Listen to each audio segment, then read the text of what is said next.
जय राधा माधव कुंज बिहारी जय राम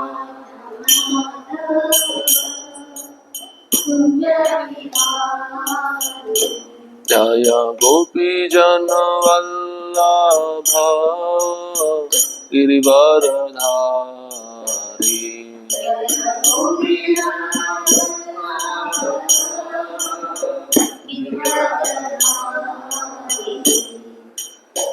यशोदानंदन ब्रज जनरंजन यशोदा यमुना तीरा वनचारी यमुना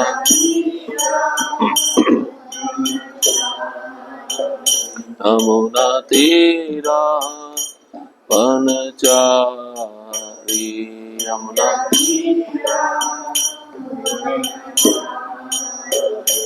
हरे कृष्णा कृष्णा कृष्णा हरे हरे हरे राम राम राम हरे हरे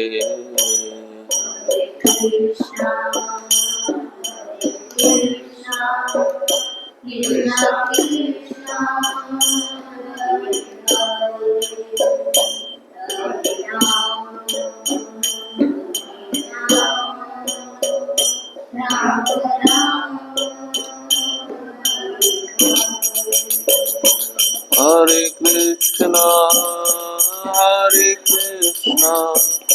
कृष्णा कृष्णा हरे हरे हरे राम राम राम हरे हरे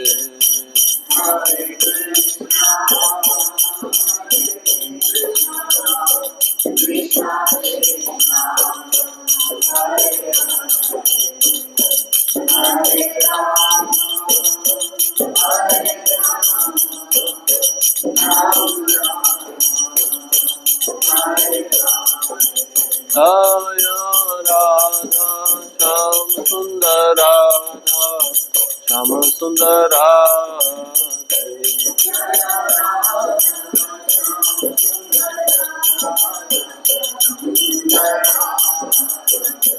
जय प्रभुपाद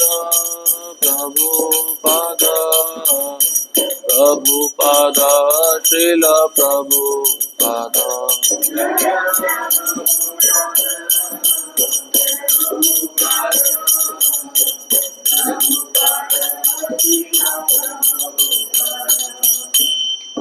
श्री राधा श्याम सुंदर जी की जय श्रील प्रभुपाद की जय। ओम नमो भगवते वासुदेवाय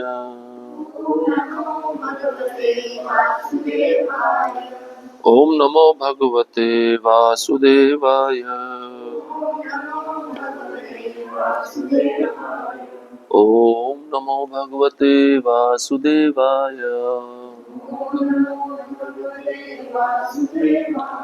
नारायणं नमस्कृत्यं नरं चैव नरोत्तमं देवीं सरस्वतीं व्यासं ततो जयमुदीरयेत्। नष्टप्रायेषु भद्रेषु नित्यं भागवत सेवया भगवती उत्तम श्लोके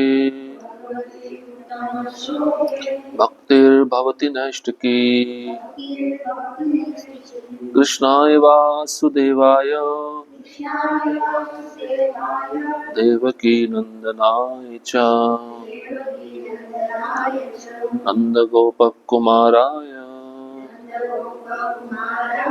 गोविंदाय नमो नमः। ओम ज्ञानतिमिरन्धस्य ज्ञानाञ्जनशलाकया चक्षुरुन्मिलितं येन तस्मै श्रीगुरवे नमः। श्रीचैतन्यमनोभीष्टं स्थापितं येन भूतले स्वयं रूप कदा मह्यं ददाति स्वपदान्तिकम्।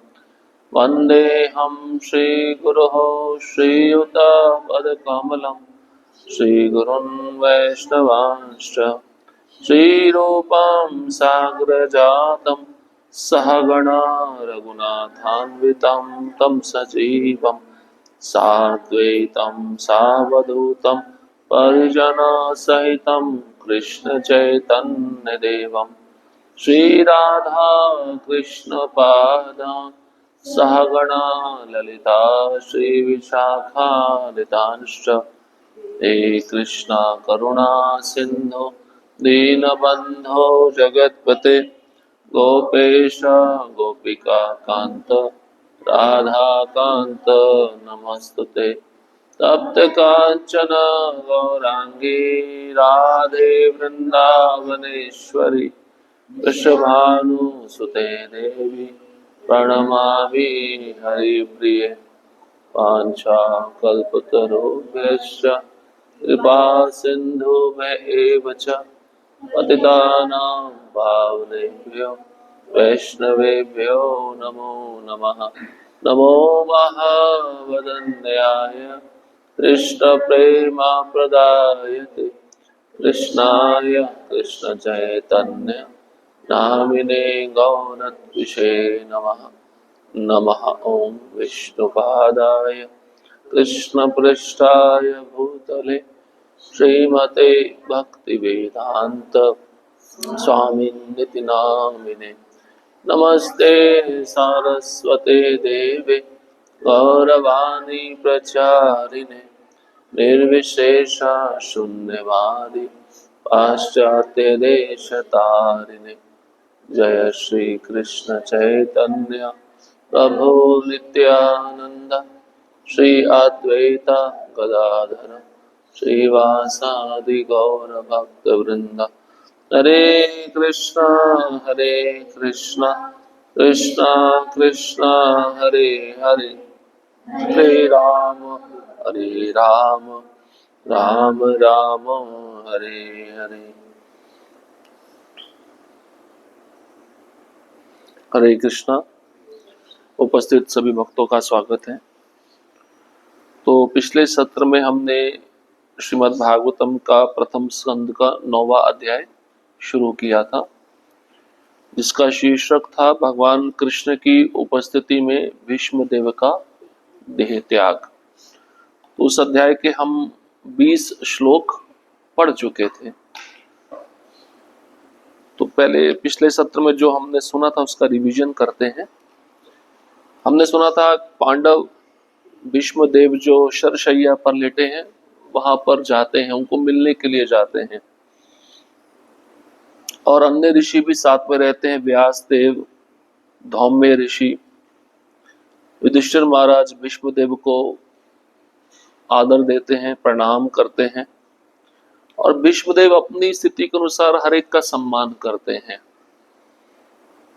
तो कौन कौन से ऋषि आए थे, वहां पे उपस्थित हुए थे, यहाँ पे वर्णन है। नारद, पर्वत मुनि, धौम्य, व्यास देव, बृहदश्व, भरद्वाज, परशुराम, शुकदेव गोस्वामी, कश्यप मुनि, अंगिरस मुनि, इन सब ऋषि मुनियों का यहाँ पर नाम दिया गया है। तो भीष्मदेव मीठे शब्दों के द्वारा उनका स्वागत करते हैं। पांडवगण शांत बैठे थे क्योंकि वे भीष्म पितामह से बहुत प्रेम करते थे। उनको पता है अब समय पास आ गया है, वो शरीर छोड़ने वाले हैं।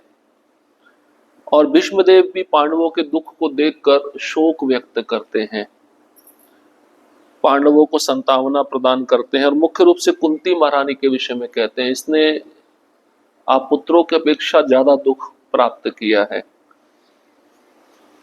ये हमने सुना था। और इसके पीछे कारण भी बताते, काल कारण है, समय कारण है। समय की गति के अनुसार हर व्यक्ति के जीवन में सुख आता है, दुख आता है।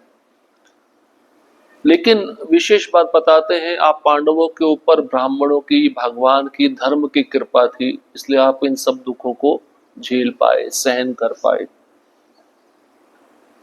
इसके पश्चात भीष्म पितामह भगवान कृष्ण की स्थिति का वर्णन करते हैं कि वे पूर्ण पुरुषोत्तम भगवान है, साक्षात भगवान, आद्यो नारायण पुमान। 3 शब्दों से कहते हैं। साक्षात भगवान मतलब ये ओरिजिनल नारायण है, पूर्ण पुरुषोत्तम भगवान है, प्रथम नारायण है। और पुमान मतलब ये परम भोक्ता है, जितनी भी वस्तुएं संसार में इनके अधीन है, इनके नियंत्रण में है।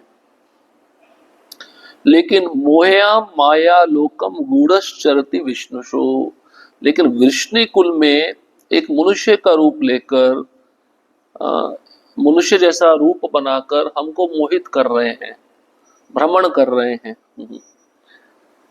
और विशेष रूप से अंतिम श्लोक में भीष्म पितामह कहते हैं, हे युधिष्ठिर, इन्होंने आपके लिए क्या कुछ नहीं किया। आपके दूत बने, आपके ममेरे भाई बने, आपके शुभैषी बने, मंत्री बने, उपकारी बने, प्रिय मित्र बने। ये कौन है? स्वयं भगवान कृष्ण है।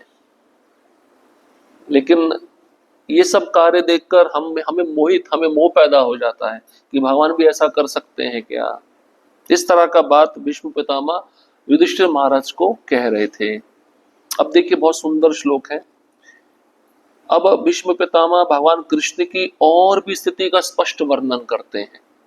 क्योंकि भीष्म पितामह कौन है? 12 महाजनों में से एक महाजन है। इनको भगवान कृष्ण की स्थिति का पूरा ज्ञान है और भगवान के परम भक्त हैं। तो जिसको ज्ञान होगा वही बता पाएगा ना भगवान की स्थिति क्या है। तो और भी स्पष्ट रूप से जो अगले श्लोक हैं, श्लोक क्रमांक 21, 22, 23, 24, 4 श्लोकों में भगवान कृष्ण के गुणों का वर्णन कर रहे हैं। भगवान कैसे अदोषदर्शी हैं, किसी में दोष नहीं देखते। श्रीमद् भागवतम पहला स्कंद अध्याय 9 श्लोक क्रमांक 21।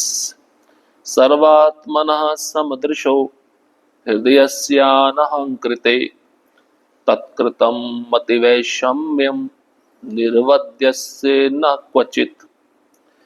यहाँ पे शब्द आया सर्वात्मनः, भगवान सबके हृदय में विराजमान है। कृष्ण भी गीता में कहते हैं सर्वस्य चाहम हृदय सन्निविष्टो, मैं सबके हृदय में रहता हूँ। कौन सा रूप लेकर रहते हैं भगवान? सब परमात्मा। फिर कहते हैं समदृशा, मैं सबके प्रति दयालु हूँ, मैं भेदभाव नहीं करता। ये यथा मां प्रपद्यन्ते ताम स्ते भजाम्य हम, भगवान इसका भी प्रमाण दिए हैं भगवत गीता में। जो जिस भाव से मेरे को शरणागत होता है, उस भाव से मैं उसको वस्तु प्रदान करता हूँ। इसको कहते हैं समदृशा। तीसरा अद्वस्य, अद्वस्य मतलब पूर्ण। भगवान अपने आप में पूर्ण है, परम सत्य है। तो ईशोपनिषद में श्लोक आता ना, ओम पूर्णमस पूर्णमिदं पूर्णात् पूर्णमुदच्यते पूर्णस्य पूर्णमादाय पूर्णमेवावशिष्यते। भगवान पूर्ण है। फिर कहते हैं अनंकृता, भगवान भौतिक मिथ्या अहंकार से रहित हैं। भगवान ऐसा नहीं कहते मैंने किया है, देखो मैं तुमको इतने अनादिकाल से भोजन दे रहा हूं, तुमने कभी मेरा गुणगान नहीं किया, ऐसा नहीं कहते। अनंकृता मतलब भौतिक मिथ्या अहंकार से मुक्त है, उनको ये मिथ्या अहंकार स्पर्श भी नहीं कर सकता। फिर कहते तत्कृतम, सब कुछ उन्हीं के द्वारा हुआ किया जा रहा है। सर्व कारण कारणम। तो 5 गुण बता रहे हैं श्लोक में भीष्म पितामह युधिष्ठिर महाराज को कृष्ण के विषय में। फिर कहते मति वैषम्यम, जो भौतिक भेदभाव करने का बुद्धि है भगवान इससे मुक्त है। कभी कभार हम कहते हैं ना, ये काला है, ये गोरा है, ये अच्छा है, ये बुरा है, ये भेदभाव भगवान नहीं करते। अब भगवान भेदभाव करते तो फिर क्या होता? कुछ पर्टिकुलर लोगों के प्रति उनका कृपा दृष्टि रहता, सबके प्रति नहीं रहता। इसलिए कहते हैं मति वैषम्यम, विषमता नहीं है भगवान में। तो इस पर कहते हैं निर्वदस्य, निर्वदस्य समस्त आसक्ति से मुक्त है। कोई वस्तु का निर्माण किया है तो ये मैंने नहीं किया। भगवान का षड ऐश्वर्य में एक गुण है ना, वैराग्यवान। तो प्रभुपाद जी कहते हैं भगवान रामचंद्र लंका पे विजय प्राप्त किए तो चाहते तो लंका का राजा बन सकते थे, उन्होंने विभीषण को बना दिया, है ना। तो भगवान सभी भौतिक आसक्तियों से मुक्त हैं, यहाँ तक कि आध्यात्मिक आसक्ति से भी मुक्त है। रासलीला के बीच में अदृश्य हो गए, राधा रानी को कंधे पे बिठाया, वो बोली मैं थक गई हूँ, उनको अहंकार हुआ, वहां से भी अदृश्य हो गए। तो ये सब गुण बता रहे हैं भीष्म पितामह युधिष्ठिर महाराज को। पूर्ण पुरुषोत्तम भगवान होने के कारण वह प्रत्येक के हृदय में विद्यमान है। वह सबों पर समान रूप से दयालु हैं और भेदा अभेद के मिथ्या अहंकार से सर्वथा मुक्त है। अतः वे जो कुछ करते हैं वह भौतिक उन्माद से मुक्त होता है। वह समदर्शी हैं, समदृष्टि रखते हैं। तात्पर्य में श्रील प्रभुपाद जी कहते हैं चूंकि वे परम पूर्ण हैं अतएव उनसे कुछ भी भिन्न नहीं है। वह कैवल्य है, उनके अतिरिक्त और कुछ नहीं है। सही बात है। अगर आप सृष्टि में देखो सब चीजें कहाँ से उत्पन्न हुई हैं, भगवान की शक्तियों से। वो शक्तियां कहाँ से आई है, भगवान से आई है। तो इस सृष्टि में और भगवान में कोई अंतर नहीं है देखा जाए तो। प्रत्येक वस्तु तथा हर कोई व्यक्ति उनकी शक्ति की अभिव्यक्ति है और इस प्रकार अपनी शक्ति के द्वारा वे सर्वत्र उपस्थित हैं क्योंकि वे उससे अभिन्न है। भगवत गीता में कृष्ण कहते हैं ना, मैं सूर्य का प्रकाश हूँ, मैं चंद्रमा का प्रकाश हूँ, पृथ्वी में गंध मैं हूँ, है ना। तो भगवान की शक्तियां विभूति है, तो भगवान इन शक्तियों के द्वारा इस संसार में विद्यमान है। तो शक्ति और शक्तिमान में कोई अंतर नहीं है। सूर्य की पहचान सूर्य की किरणों के प्रत्येक इंच से तथा किरणों के प्रत्येक सूक्ष्म कण से की जाती है। इसी प्रकार भगवान अपनी विभिन्न शक्तियों के द्वारा सर्वत्र फैले हुए हैं। वे परमात्मा हैं और परम निर्देशक के रूप में सबों में उपस्थित हैं। परम निर्देशक का मतलब क्या है, दिशा दिखाने वाले, है ना। जैसे कोई व्यक्ति कोई इच्छा करता है तो भगवान उसकी इच्छा को पूरा करने के लिए वैसा आदेश दे देते हैं या किसी से दिलवा देते हैं। परम निर्देश। अतः वे पहले से ही समस्त जीवों के सारथी तथा उपदेशक मंत्री हैं। बिल्कुल सही है। अब ऐसा नहीं है कि कृष्ण अर्जुन के रथ पे बैठे थे उनके सारथी बने थे, सारथी हमारे भी हैं लेकिन हम सुनते नहीं है। अंतर इतना है। सारथी कैसे हमेशा हमारे साथ में रहते हैं ना, कभी भी हमारा साथ नहीं छोड़ते। तो सारथी भी, मंत्री भी। मंत्री अच्छी सलाह देता है अपने राजा को। कभी कभार हम कुछ गलत कार्य करने जाते हैं तो अंतरात्मा से आवाज आती, ठीक नहीं है, ऐसा मत करो। जब हम उस बात को नहीं सुनते तो हम भगवान की अवज्ञा कर रहे हैं। तो मंत्री के रूप में हमारे साथ में है, सारथी के रूप में हमारे साथ में है, लेकिन हम शरणागत नहीं है उनकी आज्ञा का पालन करने के लिए, इसलिए हमें दुख भोगना पड़ता है। अतएव जब वे अर्जुन के सारथी के रूप में स्वयं प्रकट होते हैं तो उनके उच्चस्थ स्थिति में कोई अंतर नहीं पड़ता। अब ऐसा तो नहीं कह सकते ना कि भगवान गोलोक छोड़कर आए, अर्जुन के रथ पे बैठे तो ड्राइवर बन गए, उनकी भगवत्ता चली गई, ऐसा नहीं कह सकते। चाहे वो पूतना को मारे 6 दिन के हों, चाहे वो तृणावर्त को मारे 1 वर्ष के हों, चाहे वो अर्जुन के रथ पे बैठे, हर परिस्थिति में वो भगवान है। उनकी शक्ति कभी भी कम नहीं होती। यह तो भक्ति में सेवा की शक्ति है जो उन्हें सारथी या दूत के रूप में प्रदर्शित करती है। हाँ, भगवान अपनी इच्छा से सारथी बने ना, क्योंकि अर्जुन की भक्ति इतनी महान थी, इतनी उच्चस्थ थी। भगवान ने बोला मैं इसका रक्षा स्वयं करूंगा, इसलिए भगवान हमेशा अर्जुन के साथ में रहते थे। ये प्रेम था पांडवों के प्रति, इसलिए भगवान ने वो सब कार्य किए। पिछले श्लोक में आपने सुना ना, संधि दूत बन के गए। संधि दूत नौकर होता है, नौकर जाता है आदेश लेकर, आदेश पहुंचाना, फिर उनसे आदेश वापस लेकर आना। भगवान ने सब किया। भगवान किसी के नौकर नहीं, पूरा संसार उनका नौकर है। लेकिन भगवान ऐसा क्यों करते हैं, प्रेम के कारण करते हैं। वो बंधे हुए अपने भक्तों के प्रेम के कारण, इसलिए वो ऐसा करते हैं। क्योंकि जीवन की भौतिक अवधारणा से उनका कोई सरोकार नहीं रहता, क्योंकि वे परम आध्यात्मिक सत्ता है। क्यों? अतएव उनके लिए कोई कर्म ना तो उत्कृष्ट है और ना निकृष्ट। इस संसार से उनको कुछ लेना देना नहीं है, यहाँ के कर्मों से उनको कुछ लेना देना नहीं है। एक राजा इस संसार में होता है, आज पैसे वाला है और पैसे वाला नहीं रहा, भिखारी बन गया, तो उसकी स्थिति भिखारी जैसे। लेकिन भगवान किसी उच्चस्थ अवस्था, किसी निकृष्ट अवस्था से स्पर्श नहीं करते, कोई लेना देना नहीं है। इसलिए उनके लिए ना तो कोई कर्म उत्कृष्ट है ना निकृष्ट। अब वो ड्राइवर बन गए, उनके लिए कोई निकृष्ट काम नहीं है। संसार में कोई बड़ा व्यक्ति अपना ड्राइवर को हटा दे, स्वयं ड्राइविंग करे, बोले तुम ड्राइवर बन गए, शूद्रों जैसा काम कर रहे हो, ये भगवान पे लागू नहीं होता। और कोई कर्म उनके लिए उत्कृष्ट भी नहीं है। क्यों? क्योंकि वो तीन गुणों में आते ही नहीं है। और जो प्रकृति है, इस प्रकृति से वो परे है। पूर्ण पुरुषोत्तम भगवान होने के कारण उन्हें मिथ्या अहंकार नहीं होता। देखिए कितनी बड़ी पदवी है। आज कोई व्यक्ति एक बड़ी कंपनी का मालिक बन जाता है तो अपने पद से अपनी पहचान बना लेता है ना, तो सोचता है सभी मेरे नौकर हैं, मैं जैसा बताऊंगा ये वैसा करेंगे। वो नियंत्रक बनना चाहता है, भोक्ता बनना चाहता है। लेकिन भगवान मिथ्या अहंकार से मुक्त हैं। अनंत, एक ब्रह्मांड नहीं, अनंत ब्रह्मांडों के मालिक हैं, लेकिन कभी मिथ्या अहंकार उनको स्पर्श नहीं कर पाता। अतः वे अपने को किसी वस्तु से भिन्न नहीं मानते, उनमें अहंकार का भाव संतुलित रहता है।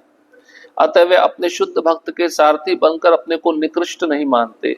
ये तो शुद्ध भक्त की महिमा ही है कि वे अपने प्रिय भगवान से सेवा करा लेता है। भक्ति इतनी शक्तिशाली, देखिए वो भक्त भगवान से भी सेवा करवा लेता।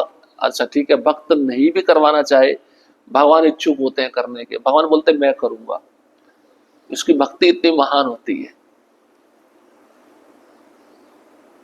जैसे नंद बाबा है, कृष्ण छोटे थे, उनको बोलते थे आप मेरे पादुका लेकर आओ, तो भगवान अपने उठा नहीं पाते थे लेकिन सिर पे लेके आते थे। माता यशोदा भी कहती थी कोई बर्तन लेके आओ, तो भगवान सेवा करते हैं, अपने भक्त के आदेश का पालन करते हैं। वो भक्ति की महिमा होती है।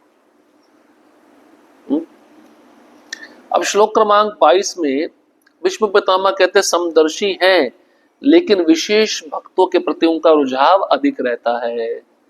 बड़ा अजीब सा है ना, विरोधाभास होता नहीं होता। एक जगह तो कह रहे हो कि सबके प्रति कृपा करते हैं, फिर अब कहते हो कि एक विशेष वर्ग है जिसके प्रति उनका प्रेम ज्यादा रहता है। और कौन सा वर्ग है और ऐसा क्यों करते हैं, उसके विषय में विष्णु पितामह बता रहे हैं। तथाप्येकांत भक्तेषु पश्य भूपानुकंपितम् जन्मे असुत्यजतः साक्षात् कृष्णो दर्शन आगतः। तथापि मतलब फिर भी बोलकर पॉज लगाया। एक विरोधाभास वाली बात बता रहा हूं। समदर्शी तो है लेकिन कुछ विशेष भक्त उन पे कृपा ज्यादा करते हैं। ये तो भेदभाव हो गया। अभी आप बोल रहे भेदभाव नहीं है, आप बोल रहे ये भेद करते हैं, ये कैसा गड़बड़ है।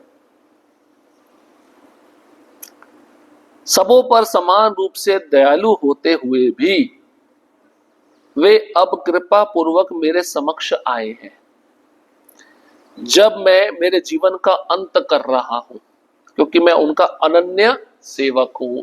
यह शब्द महत्वपूर्ण है। ठीक है, सभी भक्तों के प्रति, सभी लोगों के प्रति कृपालु है, दयालु है, लेकिन जो यहाँ पे शब्द आया देखिए एकांत, ये शब्द ये समझिए। एकांत मतलब एकनिष्ठ।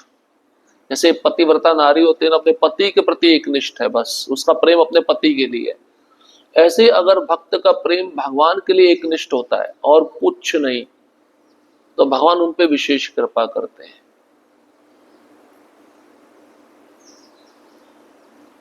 तभी तो भीष्म पितामह कह रहे हैं मैं एकनिष्ठ हूं, मेरी श्रद्धा इन्हीं पे है, किसी पे नहीं है, इसलिए तो मुझे दर्शन देने आए हैं। उनको पता है मैं अब शरीर छोड़ने वाला हूं।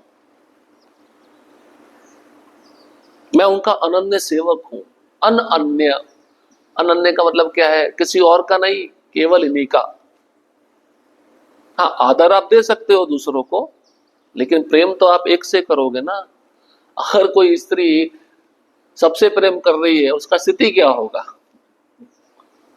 प्रेम तो एक, सच्चा प्रेम तो एक से ही होता है ना। उस प्रेम की बात कर रहे हैं। यद्यपि परम भगवान श्री कृष्ण समदर्शी हैं, तो भी अपने अनन्य भक्तों के प्रति वे विशेष कृपालु रहते हैं, क्योंकि भक्तगण उन्हीं को अपना रक्षक तथा स्वामी मानकर पूर्ण रूपेण उनके शरणागत होते हैं।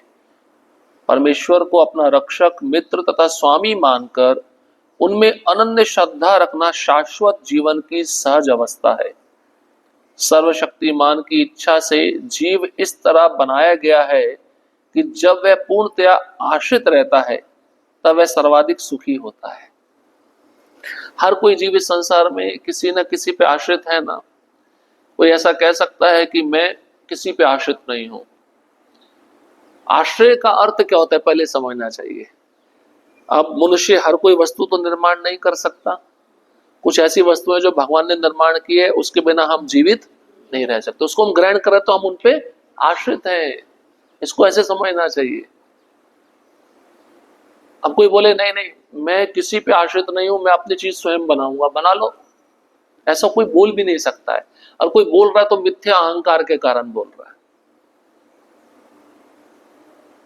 इसलिए आश्रय, जीव का जो सहज स्वभाव है, वो है भगवान के प्रति आश्रय। उसी में वह सर्वाधिक सुखी रहता है। अब जिसको आश्रय नहीं है तो क्या होगा? डर तो लगेगा ना, भय लगेगा ना। बचाने के लिए कोई नहीं है, रक्षक कोई नहीं है, इस कारण उसके मन में भय उत्पन्न होगा।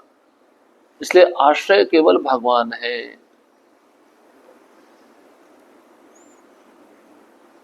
इसके विपरीत मनोवृत्ति का होना पतन का कारण है। बिल्कुल सही है। अगर आप भगवान का आश्रय नहीं ले रहे हो, इस संसारी व्यक्ति का आश्रय ले रहे हो जो आपका काम कर रहा है, तो ये मनोवृत्ति कैसी है? पतन का कारण है, अधोगति का कारण है। प्रभुपाद जी उसका कारण बता रहे हैं। बहुत सारे लोग पूछते हैं, हम भगवान के धाम से नहीं आए। भाई कहां से आए हो फिर? अच्छा, पूछते हैं हम आए हैं तो उसके पीछे कारण क्या है? देखो प्रभुपाद जी यहाँ पे बता रहे हैं, जब जीवात्मा भौतिक जगत पर प्रभुत्व जताने के लिए अपनी पहचान गलत ढंग से इस प्रकार करता है, मानो कि वह भगवान से सर्वथा स्वतंत्र है, तब वह पतनशील हो जाता है। सारी कठिनाई की जड़ मिथ्या अहंकार है। मनुष्य को चाहिए कि प्रत्येक दशा में वह भगवान के प्रति आकृष्ट हो। क्या कारण है हमारा यहाँ पे आने का? भगवान के धाम से पतन होने का क्या कारण? क्या है हमारा? मिथ्या अहंकार। और मिथ्या अहंकार के कारण हमारे मन में भाव पैदा होता है, हम हर एक वस्तु के स्वामी हैं, हम हर एक वस्तु पे अपना प्रभुत्व जताना चाहते हैं। और ये है भी, सूक्ष्म रूप से है भी। घर में भी देख लो, देश में देख लो, राज्य में देख लो, कक्षा में देख लो, मॉनिटर होता ना क्लास का, मेरा आज्ञा का पालन होना चाहिए। ये सूक्ष्म भावना सबके अंदर है। भीष्म पितामह की मृत्यु शैया के निकट भगवान कृष्ण इसलिए प्रकट हुए क्योंकि भीष्म उनके अनन्य भक्त थे। भगवान चल के आए स्वयं, उनको पता ये आ नहीं सकते, मैं ही जाऊंगा। देखो भगवान सेवा कर रहे नहीं कर रहे, कारण क्योंकि भीष्म पितामह अनन्य सेवक हैं। उन्होंने अपने मन में किसी और का चिंतन नहीं किया, केवल कृष्ण का चिंतन करते थे। और उनको पता था महाभारत में जो हो रहा है उसके पीछे किसका हाथ है? इसी का हाथ है। उनको ये भी पता था। और भगवान की इच्छा के अनुसार उन्होंने कौन सा पक्ष लिया? विरोधी पक्ष लिया। सोचिए, कभी कभार भक्त बोलते हैं नहीं मैं तो सकारात्मक सोच वाला हूं, वो पक्ष लूंगा। नहीं नहीं, कभी कभार भगवान आपको बोल सकते हैं विलन बनना है एक पिक्चर में, आपको बनना पड़ेगा अगर आप शुद्ध भक्त हो। शुद्ध भक्त मना नहीं करता। अर्जुन का कृष्ण से कुछ शारीरिक संबंध था, सही बात है, क्योंकि भगवान उसके मेरे भाई लगते थे, किंतु भीष्म से उनका ऐसा कोई संबंध नहीं था। भगवान फिर भी चल के आए, क्योंकि भीष्म पितामह किससे जुड़े हुए हैं? अर्जुन से जुड़े हुए हैं ना। अतएव आकर्षण का कारण आत्मा से घनिष्ठ संबंध था। फिर भी चूंकि शारीरिक संबंध अधिक सुखद तथा स्वाभाविक होता है, इसलिए भगवान को जब महाराज नंद या यशोदा का पुत्र कहा जाता है या राधा रानी का प्रेमी कहा जाता है तो वे अधिक प्रसन्न होते हैं, है ना। तो भगवान का नाम अकेले नहीं लेना चाहिए, भगवान का नाम उनके भक्त के साथ लेना चाहिए। भगवान के नाम सुनकर ज्यादा खुश होते हैं। तो चैतन्य महाप्रभु को दो नाम बहुत प्रिय थे, ये मैंने पहले भी बताया। एक नाम श्याम सुंदर, दूसरा यशोदानंदन। श्याम सुंदर नाम कौन दिए थे? गोपियां दी थी, ये गोपियों के द्वारा दिया हुआ नाम है श्याम सुंदर। और यशोदा के पुत्र तो है ही। तो ये दो नाम बहुत प्रिय थे चैतन्य महाप्रभु। इन नाम को जब चैतन्य महाप्रभु सुनते थे ना, वो पागल हो जाते थे, बड़े प्रसन्न हो जाते थे, क्योंकि गोपियों का नाम जुड़ता था और माता यशोदा का नाम जुड़ता था। भगवान के साथ इस प्रकार का शारीरिक संबंध होना भी भगवान की प्रेममय सेवा के आदान प्रदान का एक और लक्षण है। भीष्मदेव इस दिव्य भाव की मधुरता से अवगत हैं, इसलिए वह भगवान को विजय सखे, पार्थ सखे आदि कहकर संबोधित करते हैं। ठीक वैसे ही जैसे उन्हें नंद नंदन या यशोदा नंदन कहा जाता है। विजय सखे मतलब कौन? अर्जुन के साथ उनका नाम जोड़ रहे हैं। पार्थ सखे कौन? अर्जुन के साथ नाम जोड़ रहे हैं। पृथा के पुत्र पार्थ। उनसे दिव्य मधुर संबंध स्थापित करने का सबसे अच्छा तरीका यह है कि मान्य भक्तों के माध्यम से उन तक पहुंचा जाए। मान्य मतलब ऑथराइज्ड, जो परंपरा में आते हैं उनके माध्यम से हम भगवान तक पहुंचे, उनको प्रसन्न करने का एकमात्र कारण है। तो प्रभुपाद जी कह रहे हैं गुरु का आश्रय लेना होगा, प्रामाणिक गुरु का। और प्रामाणिक गुरु का आश्रय लेकर आप भगवान को प्रसन्न कर सकते हो, जब आप गुरु के आदेशों का पालन करोगे। मनुष्य को चाहिए कि उनसे सीधे संपर्क स्थापित ना करे। किससे? भगवान से। अपितु किसी माध्यम के द्वारा उन तक पहुंचे जो पारदर्शी तथा सही पथ पर ले जाने में समर्थ हो। बड़े व्यक्ति के साथ आप प्रत्यक्ष नहीं मिल सकते ना, कोई ना कोई ऐसा व्यक्ति चाहिए जो उनको जानता हो, उनके बहुत करीब हो, तो आपको उस व्यक्ति को मिलना होगा। अगर उस बड़े व्यक्ति के पास पहुंचना है, तो भगवान के पास पहुंचना है, तो किसके पास जाना होगा? गुरु के पास जाना होगा। ठीक है। अब श्लोक क्रमांक 23 में भीष्म पितामह कहते हैं, भक्ति योग एकमात्र योग है जो भक्तों को कर्म बंधन से खत्म कर देता है मृत्यु के समय। भक्ति योग की महिमा के विषय में बता रहे हैं भीष्म पितामह। श्लोक क्रमांक 23, भक्त्यावेश्य मनो यस्मिन् वाचा यन्नाम कीर्तयन् तजन कलेवरम योगी मुच्यते काम कर्म भी। इसमें एक शब्द आया है यन्नाम कीर्तयन्। यन्नाम किसका नाम? भगवान का नाम। और कैसे लेना चाहिए? कीर्तनम, कीर्तन करते हुए। स्पष्ट कह रहे, देखिए भीष्म पितामह कह रहे कोई मृत्यु के समय अगर भगवान के नाम का उच्चारण करता है तो उसका सारा कर्म बंधन खत्म हो जाता है, फिर वो दोबारा इस संसार में जन्म नहीं लेता। ये पुष्टि कर रहे हैं भीष्म पितामह। और एक शब्द आया भक्तया। भक्तया मतलब भक्ति पूर्वक। आप जो भी सेवा कर रहे हो भगवान के लिए, वो प्रेम के द्वारा होनी चाहिए, उसको कहते हैं भक्ति पूर्वक। और कैसे करना है? आवश्य चिंतन करके। जैसे रूप गोस्वामी एक उदाहरण बताते हैं ना, प्रेमी प्रेमिका का जोड़ा होता है, तो जब दोनों अलग होते हैं तो प्रेमी प्रेमिका का चिंतन करता है, प्रेमिका प्रेमी का चिंतन करती है। वो चिंतन इतना गहन होता है, वो डूब जाते हैं उसके चिंतन में। वो ऐसा बोलती है, ऐसा बोलता है, ऐसा चलता है, ऐसे चलती है। तो रूप गोस्वामी कहते हैं ये जो गहन चिंतन है, आसक्ति है, आवेश है, ऐसा आवेश भक्त का भगवान में होना चाहिए।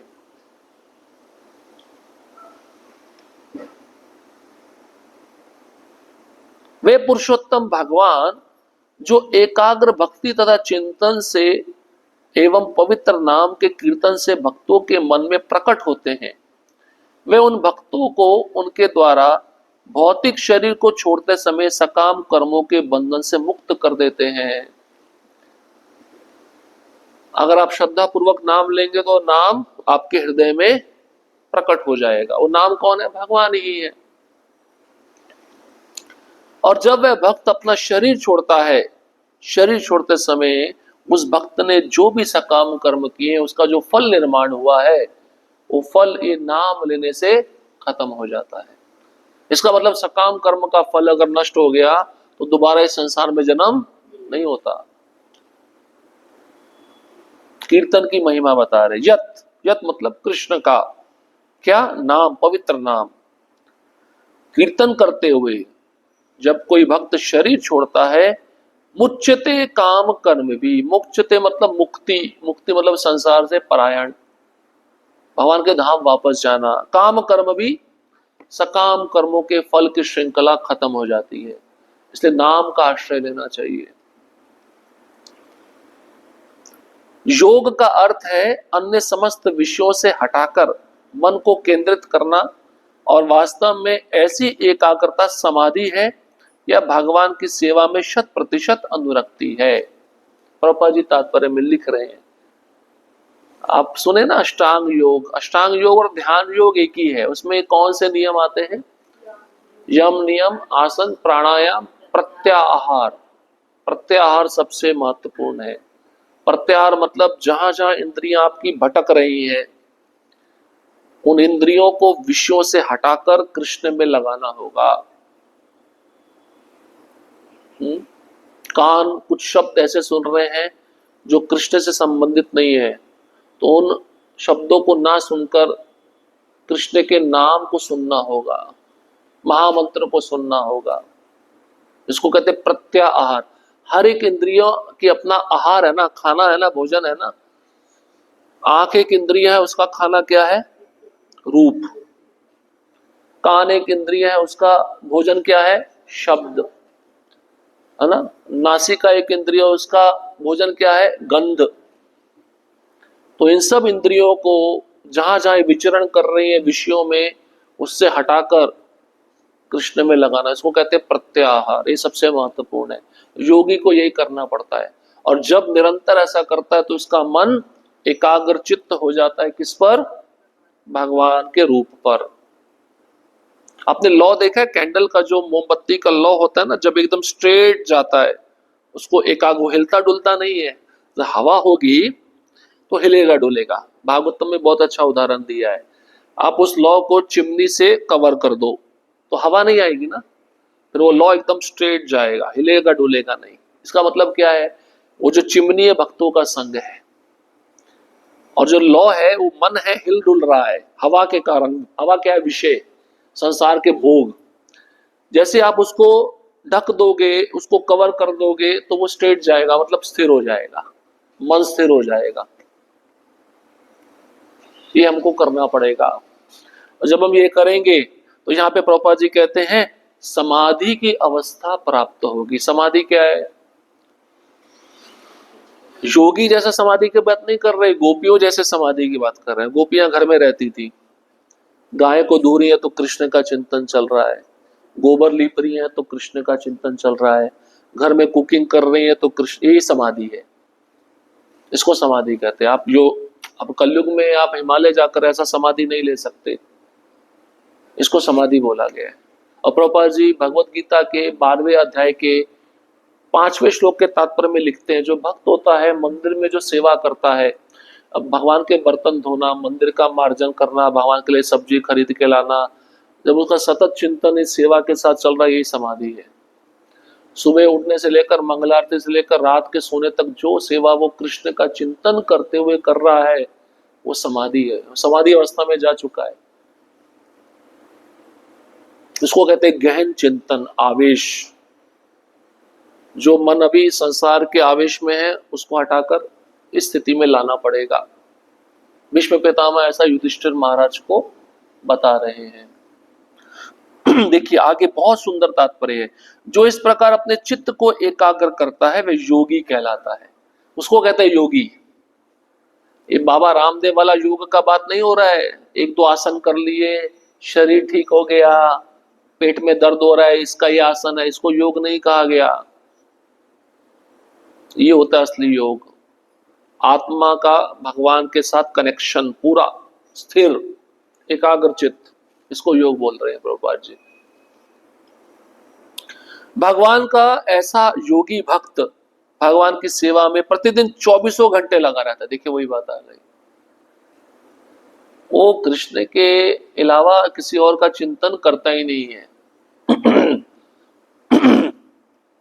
जैसे प्रभुपाद जी थे, प्रभुपाद जी जब अमेरिका गए तो कितनी सेवा उन्होंने किया, विदेशियों का कीर्तन करते थे, जो डोनेशन आता था उसे सब्जी खरीद के लाते थे, सब्जी खरीद कर स्वयं कटिंग करते थे। उन लोगों को कुछ आता नहीं है, वो सब मेरे पे आश्रित है और मुझे इनको सिखाना पड़ेगा ना। वो सब्जी कटिंग करके कुकिंग करते थे, कुकिंग करके भगवान को भोग लगाते थे, भोग लगाकर आरती करते थे, आरती करने के बाद वो प्रवचन देते थे, प्रवचन देने के बाद उन सबको बिठाते थे, उनको सर्विंग करते थे, बाद में उनका प्लेट धोते थे। सब कृष्ण के लिए कर रहे थे। इसको कहते हैं समाधि। भक्ति की समाधि कुछ अलग प्रकार से होती है। वो हिमालय में जो योगी रहते हैं आंख बंद करके बर्फ में ढके, उनकी जैसी समाधि नहीं होती भक्त की। सेवा भगवान को ज्यादा आकृष्ट करती है, ध्यान आकृष्ट नहीं करेगा। इसलिए प्रभुपाद जी अपने तात्पर्य में क्या लिखते हैं, डिवोशनल सर्विस। खाली डिवोशन नहीं लिखा, डिवोशन लिखते तो सब समाधि में बैठे रहते, कोई सेवा नहीं करता। आप सर्विस मतलब भक्ति में सेवा, ये स्पष्ट शब्द है प्रभुपाद जी के तात्पर्य में। फलस्वरूप उसका सारा ध्यान नवदा भक्ति में भगवान के चिंतन में लगा रहता है। किसका? उस भक्त का। अब आप बोलेंगे बोले 24 घंटे कैसे, उसमें भक्त सोता भी तो है। हाँ बिल्कुल सोता है। क्या नींद आवश्यक नहीं है शरीर को स्वस्थ रखने के लिए? अगर आप नींद भगवान की सेवा के लिए ले रहे हो तो वो भी सेवा में गिनी जाएगी कि शरीर ठीक रहे, उस ठीक शरीर से मैं भगवान की सेवा अच्छे से कर सकूं। हाँ, अब नींद कम लेते लेते कई भक्त ऐसे होते हैं जो उच्च अवस्था में चले जाते हैं, जिनको 2 घंटे का नींद काफी है, उनकी अलग स्थिति होती है। तो हम अपनी तुलना उनके साथ नहीं कर सकते। षड गोस्वामी है, षड गोस्वामी के बारे में बताते हैं 24 घंटे में से 1.5 घंटा वो सोते थे खाली, और भक्ति में कभी कभार इतनी रुचि आती तो 1.5 घंटा भी नहीं सोते थे। और प्रभुपाद जी स्वयं 2 घंटा सोते थे। वो स्थिति हमको प्राप्त नहीं हो सकती, वो मुक्त जीव की स्थिति है, लेकिन उस स्थिति तक हम जाने का प्रयास करना चाहिए। अब भोजन के बिना भी शरीर जीवित नहीं रह सकता ना, तो प्रसाद उतना ही खाता है जितना आवश्यक होता है। इसलिए आप देखिए भक्त का जो गुण है 24 वैष्णव गुण, उसमें से एक गुण होता है मित भूख। सुने हैं मित भूख? मित भूख का अर्थ क्या है? जितनी आवश्यक है उतना ही वो खाएगा शरीर को बनाए रखने के लिए, जिससे कृष्ण की सेवा अच्छे से हो सके।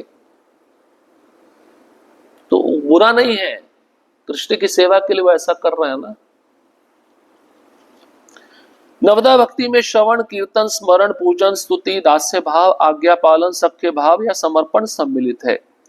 योग के ऐसे अभ्यास से अर्थात भगवान की सेवा द्वारा उनसे जुड़ने से भगवान द्वारा मान्यता मिलती है। जैसा कि समाधि की सर्वोच्च स्थिति का वर्णन करते हुए भगवत गीता में स्वयं भगवान व्याख्या करते हैं। भगवान ऐसे विरले भक्त को योगियों में श्रेष्ठ बतलाते हैं। भगवत गीता के 6वें अध्याय का आखिरी श्लोक है, योगी नाम अपनी सर्वेशाम मद गते अंतरात्मना। वो भगवान कह रहे हैं सर्वश्रेष्ठ योगी कौन है? जो प्रेम पूर्वक मेरी सेवा में लगा है, जिसने अपना मन मुझ में लगाया। तो योगियों में ऐसे भक्तों को मैं सर्वश्रेष्ठ मानता हूं। भगवत कृपा से ऐसा पूर्ण योगी अपना मन पूर्ण चेतना से भगवान में एकाग्र करता है, और इस प्रकार शरीर त्यागने के पूर्व उनके नाम का कीर्तन करने से वह भगवान की अंतरंगा शक्ति द्वारा तुरंत ऐसे लोक को भेज दिया जाता है जहां भौतिक जीवन तथा उससे संबंध कारणों का प्रश्न ही नहीं उठता। अब ये जो जो अभी बता रहे प्रभुपाद जी क्या है, अंतिम समय सबको आना है, उससे पहले ये जो भक्त कर रहा है क्या है? अभ्यास है या नहीं है? यही करना है। और ये किसके लिए कर रहा है? अंतिम समय में मुझे कृष्ण का स्मरण हो, ये करना पड़ेगा, अन्यथा कृष्ण का स्मरण अंतिम समय में नहीं होगा। जिस वस्तु में आपकी आसक्ति ज्यादा है उसी का स्मरण होगा, ये निश्चित है। ये अभ्यास बता रहे हैं प्रभुपाद जी, ये करना पड़ेगा। और प्रभुपाद जी ने कितनी अच्छी सुविधा दी है, अपने मंदिर दिए हैं, उसमें कितनी सारी सेवाएं हैं। उन सेवाओं को निरंतर करते रहो, कृष्ण का चिंतन करते, वही अभ्यास है हमारे जीवन का जो हमको लक्ष्य तक पहुंचाएगा। अंते नारायण स्मृति ही, अंत में नारायण का स्मरण होना चाहिए। ये परीक्षा है हमारी, इसी परीक्षा में हमें उत्तीर्ण होना है, सफल होना है, उसके लिए अभ्यास करना होगा। नवदा भक्ति। और जब भक्त शरीर छोड़ता है तो उसको कहाँ भेज दिया जाता है? भगवान के धाम, अंतरंगा शक्ति जहां पे निवास करती है, आध्यात्मिक लोक है, वैकुंठ जगत है। भौतिक अस्तित्व में जीव को अपने सकाम कर्मों के अनुसार जन्म जन्मांतर 3 प्रकार के कष्टों की भौतिक स्थिति को सहना होता है। ऐसा भौतिक जीवन जीव की स्वाभाविक इच्छाओं के ही कारण उत्पन्न होता है। देखिए, जो 3 ताप हमको मिल रहे हैं उसके पीछे कारण क्या? हमारी भौतिक इच्छा। उस इच्छा को लेकर हम हर एक शरीर में घूम रहे हैं, भ्रमण कर रहे हैं, वो इच्छा खत्म नहीं हो रही है। इच्छा कब खत्म होगी भौतिक? जब हम उस इच्छा को कृष्ण की सेवा में लगा देंगे। और ये इच्छा खत्म नहीं हुई, इसी इच्छा के कारण एक के बाद एक शरीर बदलना पड़ता है। प्रभुपाद जी आगे इसी बात का उल्लेख कर रहे हैं। भगवान की भक्ति में सेवा से जीव की स्वाभाविक इच्छाओं को मारा नहीं जाता, अपितु वे भक्ति में सेवा के सही कार्य में लगाई जाती है। आप किसी व्यक्ति की इच्छा को मार सकते हो? नहीं। आप उसकी इच्छा को डाइवर्ट कर सकते हो, कृष्ण की ओर मोड़ सकते हो, ये आप कर सकते हो। इच्छा को मार दिया तो वो जड़ बन जाएगा, पत्थर जैसा बन जाएगा, है ना। अभी अभी प्रभुपाद कथामृत चल रहा है, उसमें एक प्रसंग आता है।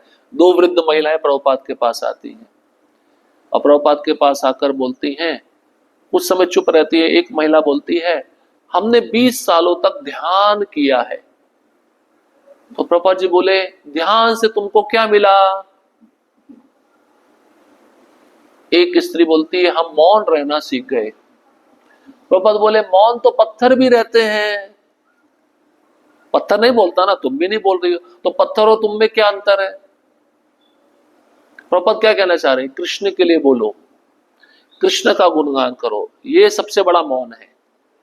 संसारी लोग संसारी चर्चा करते हैं ना, कितना बोलते हैं, उसको मौन नहीं कहा गया। उस योगी का मौन भी मौन नहीं है जो चुप रहता है। कभी आपने सुना होगा, एक योगी बाबा है जो पिछले 20 सालों से कुछ नहीं बोले, उसमें कौन सी बड़ी बात है? वही बात है, पत्थर भी नहीं बोलता। कृष्ण का भक्त कृष्ण के बारे में बोलता है, ये सबसे बड़ा मौन है।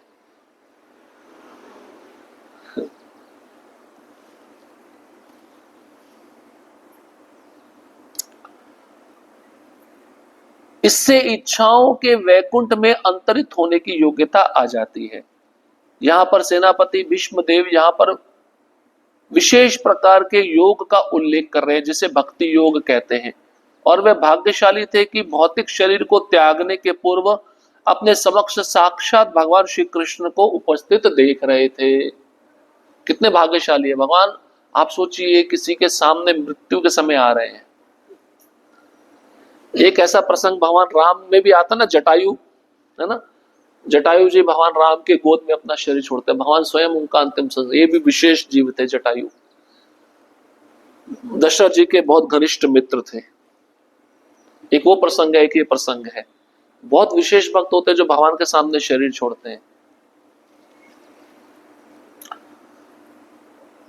अतएव अगले श्लोकों में उन्होंने इच्छा व्यक्त की है कि भगवान उनकी दृष्टि के समक्ष ही बने रहे। वो कह रहे हैं, मुझे छोड़ के मत जाना, आप मेरे सामने ही खड़े रहो, मैं आप ही को देखना चाहता हूं। संसार में मैंने सबको देखा, बहुत से लोगों का रक्षा किया, बहुत सारे बड़े बड़े प्रवचन दिए, सबको सलाह दी। अब बस मेरा अंतिम समय आ गया, आप सामने खड़े रहो, मैं आप ही को देखना चाहता हूं। ये इच्छा भीष्म पितामह आगे आने वाले श्लोकों में व्यक्त कर रहे हैं। श्लोक क्रमांक 24। अब देखिए, विश्व पितामह नारायण के भक्त है। नारायण कौन है? चतुर्भुज है ना। तो वो कृष्ण को नारायण के रूप में देख रहे हैं। अगले श्लोक में बता रहे हैं, अपना शरीर छोड़ने जा रहा हूं लेकिन मुझे नारायण ही दिख रहे हैं, मैं उन्हीं का ध्यान लगाता था। जब सुबह उठता था तो मैं नारायण का आंख बंद करके ध्यान लगाता था। सदेव देवो भगवान प्रतीक्षताम कलेवरम यावदिदं हिनोन्यमम् प्रसन्नहासा ऋणलोचनोल्लसा नमखम भुजो ध्यान पतश्चतुर्भुजः। चतुर्भुज रूप उगते सूर्य की भांति अरुण नेत्रों तथा सुंदर रीति से सजाए मुस्कुराते कमल मुख वाले मेरे भगवान, आप उस क्षण तक यही मेरी प्रतीक्षा करें जब तक मैं अपना ये भौतिक शरीर छोड़ ना दूं। अपने इष्ट को याद कर रहे हैं, उन्हीं को देख रहे हैं। नारायण और कृष्ण में कोई अंतर नहीं है, लेकिन नारायण की आराधना करते थे, उनको वही दिख रहे हैं। तो क्या कहते हैं? चतुर्भुज रूप। पहले कहते हैं देव देवा, देवताओं के भी देवता, प्रभुओं में श्रेष्ठ। फिर कहते हैं प्रतीक्षताम, आप रुकिए, इंतजार करिए। भगवान को इंतजार करा रहे हैं। भगवान काल के द्वारा सबका आयु हरण करते हैं, ये भगवान को इंतजार करा रहे हैं। क्यों इंतजार कर रहे हैं? कलेवरम, जब तक मैं शरीर को छोड़ ना दूं। मैंने इतनी सेवा की है, कम से कम ये फल तो मुझे दीजिए कि आप मेरे सामने खड़े रहिए, मैं आपको देखना चाहता हूं, आप जाइएगा मत यहां से। और देखिए सुंदर वर्णन कर रहे हैं भगवान का। प्रसन्न हासा, भगवान कैसे हैं? हंसमुख हैं, हमेशा हंसते रहते हैं। भगवान को किसी प्रकार का कोई दुख नहीं है। हमारा एक पेन खो जाता है, हमको दुख आ जाता है। भगवान को कोई दुख नहीं है। फिर कहते हैं अरुण लोचना, प्रातःकालीन सूर्य के समान लाल नेत्र, है ना। भगवान की आंखें कैसी हैं? जब सूर्य उगता है ना, लाल लाल लालिमा होती है, वैसे उनकी आंखें हैं। उल्लसता, सुंदर ढंग से सजाए हुए हैं, बहुत सुंदर आभूषण है भगवान के शरीर पर। हाँ? उन आभूषणों को भीष्म पितामह देख रहे हैं अपने समक्ष। मुख अंबुजा, उनका मुख कैसा है? कमल के समान है। अंबुजा मतलब कमल। ध्यान पता, ये शब्द महत्वपूर्ण। मेरे ध्यान के मार्ग में आप ही हैं। हम बोलते हैं ना, जगन्नाथ स्वामी नयन पथगामी, नयन पथगामी भावातु में। आप ही मेरे ध्यान के केंद्र बिंदु हो, आप ही मेरे ध्यान के लक्ष्य हो, आप मेरे ध्यान के पथ पर हैं, मार्ग पर हैं। चतुर्भुजा, चार भुजाओं वाले नारायण। भीष्म देव, प्रभुपाद जी ब्रैकेट में लिख रहे हैं, भीष्म देव द्वारा आराध्य देव। भीष्म देव अच्छी तरह से जानते थे कि भगवान कृष्ण आदि नारायण है। ये आगे आएगा, ये पहले भी युधिष्ठिर महाराज को बोल चुके हैं, आदि नारायण है। ये प्रथम, आदि मतलब प्रथम, इन्होंने ही नारायण को प्रकट किया। लेकिन पूजा वो किसी करते थे? नारायण की कर रहे हैं, पर कृष्ण की स्थिति को अच्छे से जानते हैं। उनके आराध्य देव चतुर्भुज नारायण थे। किनके? भीष्म पितामह के। लेकिन वे ये जानते थे कि चतुर्भुज नारायण भगवान कृष्ण के पूर्ण अंश हैं। तो प्रभुपाद जी कह रहे हैं नारायण कहां से आए? कृष्ण से आए। नारायण किसके अंश हैं? कृष्ण के अंश हैं। ये वस्तुस्थिति भीष्म पितामह को ज्ञात है। परोक्ष रूप में उन्होंने इच्छा व्यक्त की कि भगवान श्री कृष्ण अपने चतुर्भुज नारायण रूप में प्रकट हो, क्योंकि वो उन्हीं की पूजा करते थे, उन्हीं का ध्यान करते थे। वो चाहते हैं कि आप उसी रूप में आइए। तो यदा कदा भगवान ने 2 हाथों के बजाय 4 हाथ धारण कर लिए होंगे, वो रूप ऐसा दिखा रहे होंगे भीष्म पितामह को। वैष्णव सदा ही अपने आचरण में विनीत होता है। विनीत मतलब विनम्र। यद्यपि यह 100% निश्चित था कि इस शरीर को त्याग कर विश्वदेव वैकुंठ लोग जा रहे हैं, तो भी विनीत वैष्णव के रूप में उन्होंने भगवान की सुंदर मुखाकृति देखनी चाहिए, क्योंकि उन्होंने सोचा कि कहीं इस शरीर को छोड़ने के बाद वह भगवान का दर्शन ना भी कर पाए। वैष्णव को कभी गर्व नहीं होता, यद्यपि भगवान अपने भक्तों को अपने धाम में प्रवेश करने की गारंटी देते हैं। यहां पर भीष्मदेव कहते, जब तक मैं अपना शरीर त्याग ना दूं, इसका अर्थ यह है कि ये महान सेनापति अपनी इच्छा से शरीर त्याग करेंगे। वह प्रकृति द्वारा बाध्य नहीं है। वे इतने शक्तिशाली थे कि वे जब तक चाहते अपने शरीर में बने रह सकते थे। यह वर उन्हें अपने पिता से प्राप्त हुआ था। उनकी इच्छा थी कि भगवान अपने चतुर्भुज नारायण रूप में उनके समक्ष रहें, जिससे वे उनका ध्यान कर सके और समाधि दशा को प्राप्त हो ले। तो भीष्म पितामह की जो आयु है लगभग महाभारत के अनुसार 400 वर्ष बताई गई है। इच्छा मृत्यु का वरदान है, जब उनकी इच्छा होगी तभी वो शरीर छोड़ेंगे, लेकिन अब उन्होंने देखा ये सही समय है। तो विनीत भाव क्या था, देखिए भगवान को कोई ऐसा नहीं कह सकता आप इंतजार करिए, आप ये रूप दिखाइए। वो विनीत होकर प्रार्थना कर रहे हैं।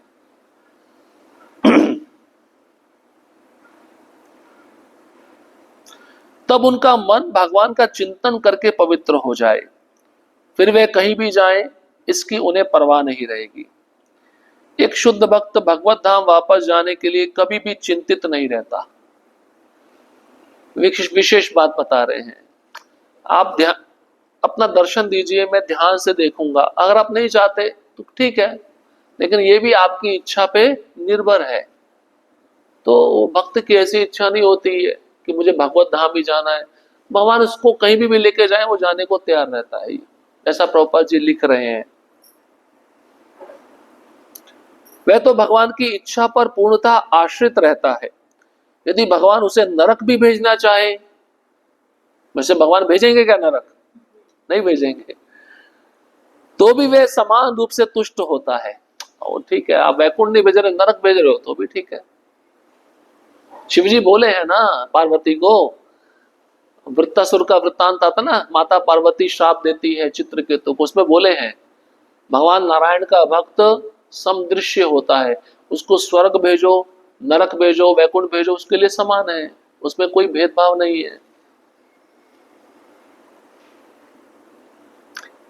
शुद्ध भक्त की तो एक ही इच्छा रहती है, वह सदा भगवान के चरण कमलों का चिंतन करता रहे। ये बात वृत्तासुर स्तुति में बोले हैं, आप पढ़ेंगे ना 4 श्लोकों की स्तुति, उसमें वो बोलते हैं आप मुझे कोई भी शरीर दो, चाहे पशु का दो, पक्षी का दो, देवता का दो, किसी भी शरीर में रखो, लेकिन एक कृपा करना, आप अपने भक्तों का संग देना और मेरे मन में जो आपका चिंतन है वो कभी भूलने मत देना।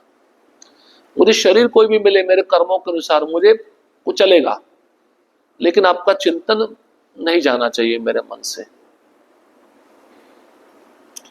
विष्णुदेव की इतनी इच्छा थी कि उनका मन भगवान के चिंतन में लीन रहे और वे इसी तरह चल बसे। शुद्ध भक्त की सर्वोच्च अभिलाषा यही होती है। अब अगले श्लोक से सूत गोस्वामी नैमिषारण्य के ऋषियों को बता रहे हैं कि इस प्रकार विष्णुदेव आग्रह कर रहे हैं भगवान कृष्ण के समक्ष, और पांडवों भी देख रहे हैं, भीष्म पितामह बोल रहे हैं। अब भीष्म पितामह कुछ सिद्धांत बताएंगे महाराज युधिष्ठिर को। आपको पता है ना पिछले अध्याय में कि भीष्म पितामह से भगवान कृष्ण युधिष्ठिर महाराज को ज्ञान प्रदान करवाना चाहते थे। तो अब ये प्रसंग विस्तार पूर्वक महाभारत में है, लेकिन यहाँ पे संक्षिप्त में बताया है। जो ग्लानि थी युधिष्ठिर महाराज के मन में कि मेरे कारण युद्ध हुआ, मैं इन सब पाप का भागी हूं, तो वो उपदेश अब युधिष्ठिर महाराज को भीष्म पितामह देंगे 3-4 श्लोकों में कि राजा का धर्म क्या होता है, एक स्त्री का धर्म क्या होता है, एक वैष्णव का धर्म क्या होता है, वर्णाश्रम धर्म प्रणाली क्या होती है, उसके विषय में बता रहे हैं। श्लोक क्रमांक 25।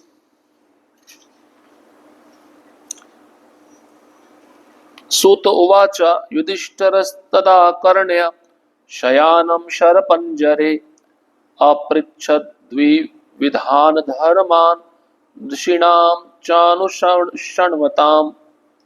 सूत गोस्वामी ने कहा, भीष्मदेव को इस प्रकार आग्रहपूर्ण स्वर में बोलते देखकर महाराज युधिष्ठिर ने समस्त महर्षियों की उपस्थिति में उनसे विभिन्न धार्मिक कृत्यों के अनिवार्य सिद्धांत पूछे।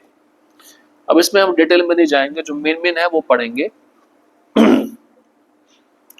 विष्णुदेव को आग्रहपूर्ण स्वर में बोलते देखकर महाराज युधिष्ठिर समझ गए कि वे शीघ्र ही प्रयाण करने वाले हैं। युधिष्ठिर महाराज समझ गए ज्यादा समय भीष्म पितामह के पास नहीं है, तो जो ज्ञान मैं प्राप्त करने के लिए आया हूं वो मैं इनसे प्राप्त कर लेता हूं। अतएव भगवान श्री कृष्ण ने महाराज युधिष्ठिर को प्रेरित किया। भगवान कृष्ण ने भेजा, जाओ समय आ गया है, आप उनके पास बैठकर थोड़ा ज्ञान प्राप्त करो, बहुत ही अनुभवी है, जा रहे हैं, जो आपको ये ज्ञान आपको आगे राज्य करने में मदद करेगा। बातें भगवान श्री कृष्ण ने महाराज युधिष्ठिर को प्रेरित किया कि वह धर्म के सिद्धांतों के बारे में उनसे पूछे। भगवान श्री कृष्ण ने महाराज युधिष्ठिर को प्रेरित किया कि वह अनेक महर्षियों की उपस्थिति में भीष्मदेव से प्रश्न पूछे, जिससे यह संकेत मिलता है कि यद्यपि भीष्मदेव जैसा भगवत भक्त सामान्य पुरुष की भांति रहता है, किंतु बड़े बड़े मुनियों से, यहां तक कि व्यास देव से भी कहीं अधिक श्रेष्ठ होता है। भीष्म पितामह एक राजा की तरह रहे थे ना महल में, तो क्या है, सामान्य व्यक्ति की तरह ऐसा युद्ध लड़ना, राज्य का रक्षा करना, प्रजा का रक्षा करना, तो कभी कभार ऐसा दिखता है कि इनको क्या ज्ञान होगा, लेकिन भगवान दिखाना चाहते हैं। बड़े बड़े ऋषि मुनि वहां उपस्थित है। भगवान ने युधिष्ठिर महाराज को उनके पास नहीं भेजा, किसके पास भेजा? भीष्म पितामह के पास भेजा। उनका कार्य प्रणाली साधारण सामान्य मनुष्य जैसा नहीं था। दूसरी बात यह है कि भीष्मदेव उस समय न केवल शरशैया पर लेटे थे, अपितु अपनी इस अवस्था के कारण वे अत्यंत कष्टमय स्थिति में थे। ऐसी अवस्था में उनसे प्रश्न नहीं पूछे जाने चाहिए थे, लेकिन भगवान श्री कृष्ण ये सिद्ध करना चाहते थे कि उनके शुद्ध भक्त सदैव आध्यात्मिक प्रकाश के कारण शरीर तथा मन से पूर्ण रूपेण स्वस्थ रहते हैं। अतः भगवत भक्त किसी भी अवस्था में रहकर जीवन की सही दिशा बताने में समर्थ होता है ना? कितना बड़ी बात बोली प्रभुपाद जी। प्रभुपाद जी कह रहे हैं एक और रहस्य भगवान कृष्ण प्रकट करना चाहते थे। आप सोचिए, कोई मृत्यु की शैया पर पड़ा है, हॉस्पिटल में पड़ा, चलो तीरों की शैया छोड़ दो, हॉस्पिटल में आईसीयू में पड़ा है, तो कोई आपको बोले उसके पास जाके ज्ञान ग्रहण करो, वो कुछ बोल सकता है क्या? उसकी शरीर की स्वयं की स्थिति पता नहीं है। और भीष्म पितामह के शरीर में 1 इंच जगह नहीं थी जहां पे तीर ना लगा हुआ हो, केवल सिर को छोड़कर। उस अवस्था में कितनी कष्टमय स्थिति होगी, दर्द हो रहा होगा, लेकिन फिर भी भेजा। भगवान क्या सिद्ध कराना चाहते हैं कि मेरा भक्त किसी भी अवस्था में हो, वो मन से स्वस्थ रहता है।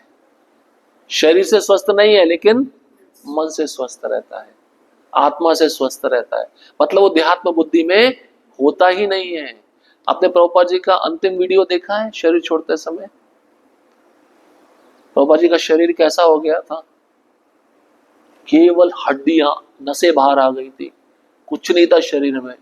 उस अवस्था में भी वो कमेंट्री कर रहे हैं भागवतम के ऊपर। ये भीष्म पितामह जैसा शरीर छोड़ने जैसा है। भक्त छोटे बच्चे उनका पांव मल रहे हैं, मालिश कर रहे हैं, कोई उनका सिर ऐसे कर रहा है। ये होता है भक्त, जो जाते जाते भी उपदेश दे रहा है आपको संसार में कैसे रहना है। ये स्थिति जो मेरे साथ हुई है आपके साथ भी होगी, आपको इसका सामना करना है। सीखना चाहिए। उस अवस्था में व्यक्ति बोल सकता है क्या? उसका चिंतन क्या होता होगा, सोचिए। दिमाग कहाँ घूमता होगा, स्थिर कर पाना कितना कठिन है। प्रभुपाद जी उस समय भी उपदेश दे रहे हैं, वही भीष्म पितामह कर रहे हैं।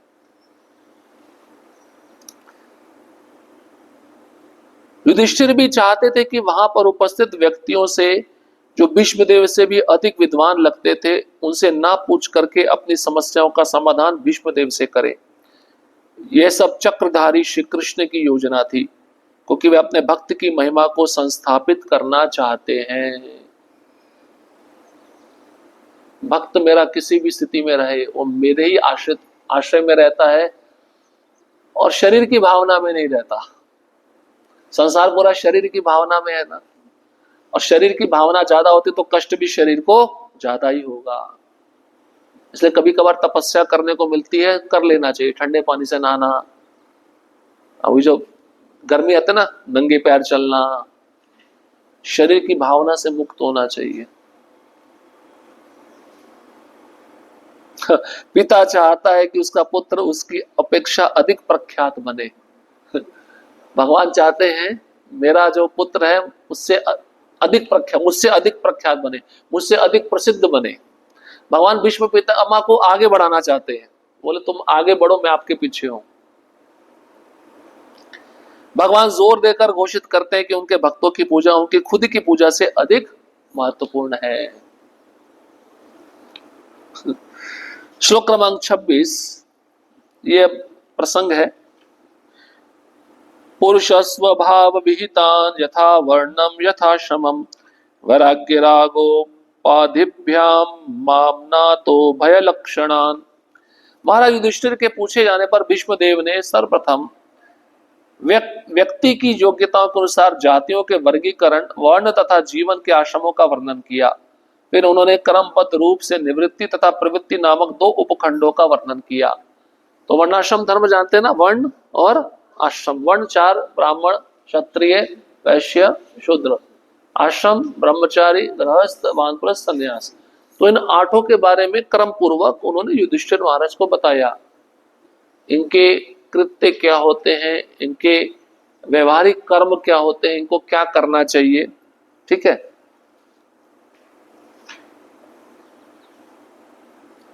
प्रभुपाद जी संक्षेप में लिखे हैं,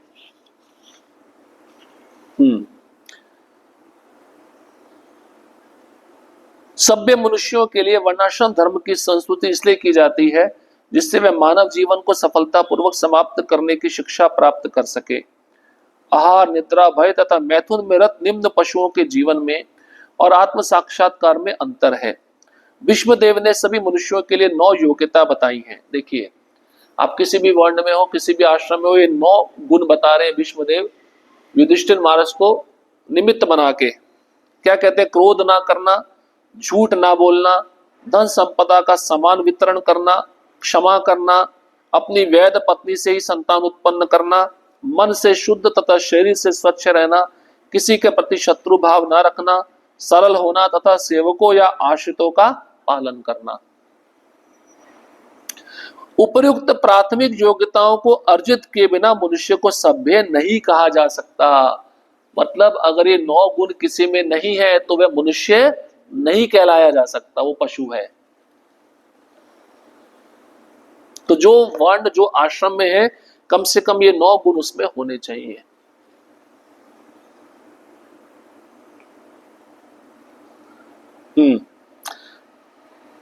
संक्षेप में पढ़ते हैं। देखिए, ब्राह्मणों के विषय में बता रहे हैं। बुद्धिमान व्यक्तियों के लिए इंद्रियों पर संयम रखना सर्वाधिक अनिवार्य योग्यता है। ये नैतिकता का मूलाधार है।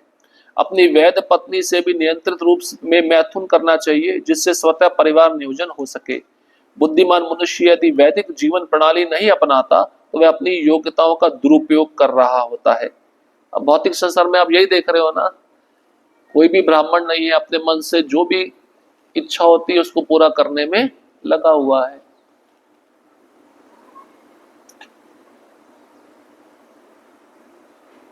नीचे आते हैं। वैदिक ज्ञान सीखने के लिए उसे ऐसे व्यक्ति के पास जाना चाहिए जो पूर्ण रूपेण भक्ति में सेवा में लगा हो। हम गुरु के बारे में बता रहे हैं। उसे शास्त्र वर्जित कोई भी बात नहीं करनी चाहिए। यदि कोई मद्यपान करता है या मादक द्रव्य का सेवन करता है तो वह शिक्षक नहीं बन सकता। आजकल उल्टा है ना, शिक्षक लोग कैसे हैं? सब मद्यपान करने में लगे हैं, मादक द्रव्य सेवन करने में लगे हुए हैं।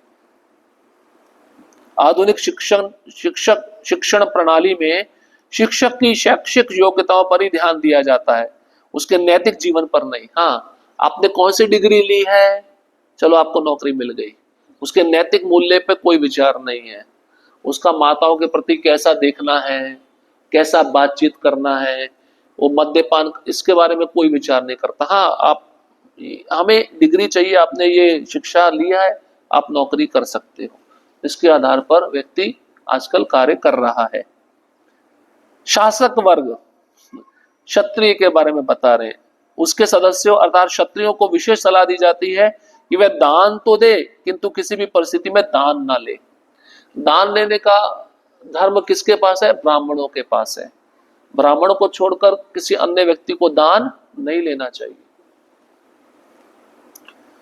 तो यहाँ पे क्षत्रिय के बारे में बता रहे, दान दे, ब्राह्मणों को दान दे, गाय दान दे, भूमि दान दे, सोना दान दे। एक ज्ञान का भी दान होता है। राजा का कर्तव्य अपनी प्रजा को अच्छा शिक्षा प्रदान करना। आधुनिक प्रशासक राजनीतिक कार्यों के लिए धन संग्रह तो करते हैं, किंतु वे किसी भी राजकीय समारोह में नागरिकों को दान कभी नहीं देते। अब प्रभुपाद जी हमेशा अभी की स्थिति में जो नेता लोग बैठे वो क्या कर रहे हैं, जनता से टैक्स लेते हैं और उससे विदेश यात्रा करते हैं, अपना घर भरते हैं, जनता को जो सुविधा चाहिए वो उनको नहीं देते हैं। पीने का पानी नहीं है, हॉस्पिटल नहीं है। आप जनता से जो पैसा ले रहे हो तो जनता के लिए उपयोग में करना चाहिए ना। प्रशासक वर्ग को शास्त्रों में निपुण होना चाहिए, मतलब क्षत्रियों को भी शास्त्र पढ़ना चाहिए, लेकिन उन्हें शिक्षक का पेशा नहीं अपनाना चाहिए। शिक्षा मतलब ब्राह्मण। एक क्षत्रिय को ब्राह्मण का पेशा नहीं अपनाना चाहिए। प्रशासकों को कभी भी अहिंसक बनने का स्वांग नहीं करना चाहिए जिससे उन्हें नरक जाना पड़े। क्षत्रिय को हिंसा करनी पड़ती है, मारना पड़ता है। अब ऐसा राजा सोचे अपराधी है छोड़ दो, यही चल रहा ना आजकल। रेपिस्ट है वो बाहर बेल पे घूम रहे हैं, जो निर्दोष है वो जेल में बैठे हैं। ये नेता लोग कहाँ जाएंगे? नरक में भी जगह नहीं है इनके लिए। यमराज के दूत खड़े हैं डंडा लेके मारने के लिए, बहुत जबरदस्त। जब अर्जुन कुरुक्षेत्र के युद्ध स्थल में अहिंसक कायर बन रहा था तब तो भगवान कृष्ण ने उसकी तीव्र प्रताड़ना की। बोला ना, भगवान बोले ना तुम बुद्धिमान दिखते हो लेकिन बुद्धिमान हो नहीं, तुम मूर्ख हो एक नंबर के, बातें बहुत बड़ी बड़ी कर रहे हो। जब अर्जुन ने ऐसा कहा ना, इनको मैं मारूंगा तो इनकी स्त्रियां पर पुरुषों का साथ देंगी, उससे वर्ण संकर संतानें उत्पन्न होंगी, उससे पिंडदान नहीं होगा, हमारे पूर्वज नरक में वास करेंगे। भगवान कहते बातें बड़ी बड़ी कर रहे हो लेकिन हो बड़े मूर्ख। पंडित बन रहे हो लेकिन पंडित हो नहीं। हाँ, प्रशासक वर्ग को व्यक्तिगत तौर पर सैन्य शिक्षा में प्रशिक्षित होना चाहिए। राजा को तलवार चलाना आना चाहिए, शास्त्र का पूरा ज्ञान होना चाहिए। और राजा को तलवार चलाना नहीं आता तो युद्ध कहां से करेगा? छत्रपति शिवाजी महाराज सब सीखे थे ना, छत्रपति संभाजी महाराज सब सीखे थे ना। एक होता है शस्त्र, एक होता है शास्त्र, एक डंडे का अंतर है। तो शस्त्र कैसे चलाना ये भी पता होना चाहिए, शास्त्र में क्या युक्ति दी गई है वो भी आचरण में होना चाहिए। प्रभुपाद जी देखिए कितना सख्त शब्दों में लिख रहे हैं। मतों की संख्या, मत मतलब वोट, समझ जाओ। मतों की संख्या के आधार पर कायरों को राष्ट्रपति के पद तक ऊपर नहीं उठाया जा सकता। कायर, डरने वाले। एक छत्र राजा अत्यंत वीर पुरुष होते थे, अतएव यदि एक छत्र राजा को कर्तव्यों का नियमित प्रशिक्षण दिया जाए तो राजतंत्र पद्धति को चालू रखना चाहिए। बहुत बात बोलते इससे अच्छा तो राजा जब राज्य करते थे वो अच्छा था समय। ब्राह्मण तो सुरक्षित रहते थे, स्त्रियां तो सुरक्षित रहती थी, बच्चे तो सुरक्षित, अभी तो कोई भी सुरक्षित नहीं है।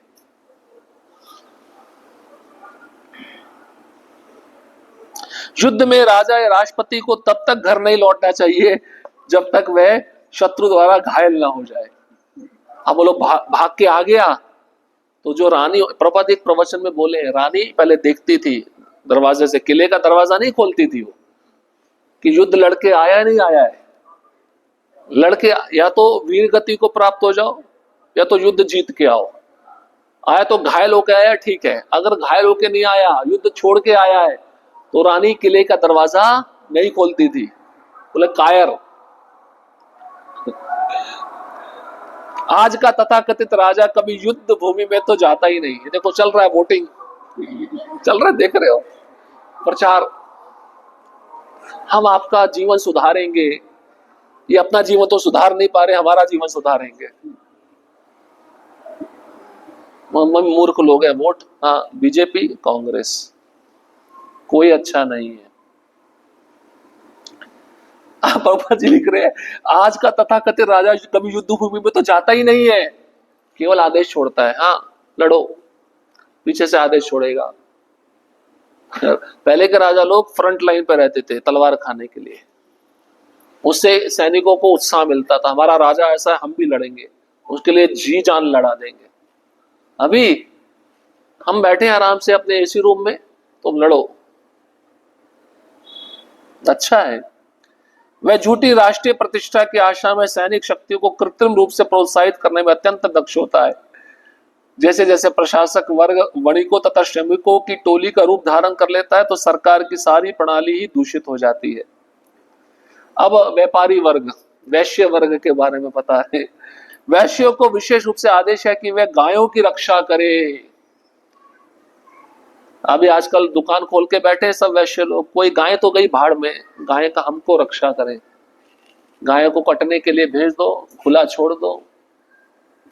गायों की रक्षा करने का अर्थ है दुग्ध उत्पादन अर्थात दही तथा मक्खन की वृद्धि। हमें पैसा चाहिए, दूध नहीं चाहिए, दूध मक्खन घी नहीं चाहिए, पैसा चाहिए।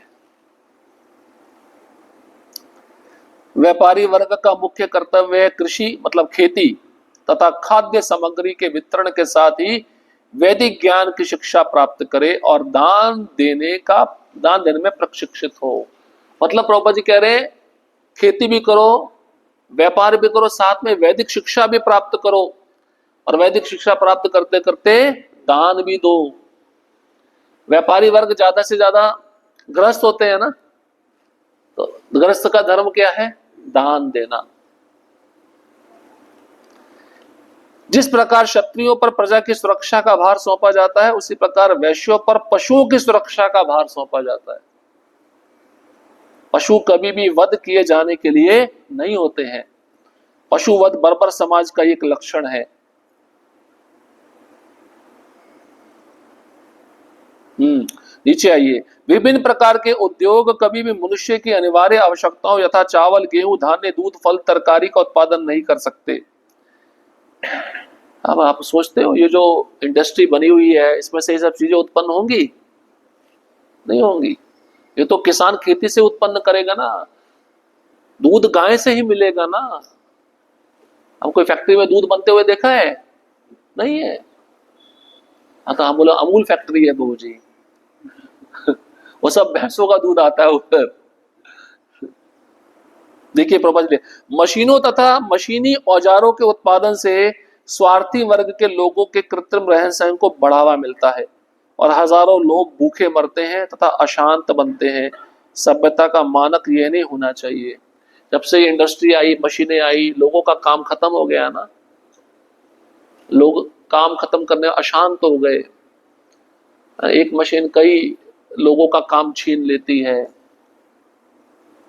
लोग भूखे मरते हैं, अशांत हो जाते हैं, और विशेष बात दिखावे वाले रहन सहन को बढ़ावा मिलता है।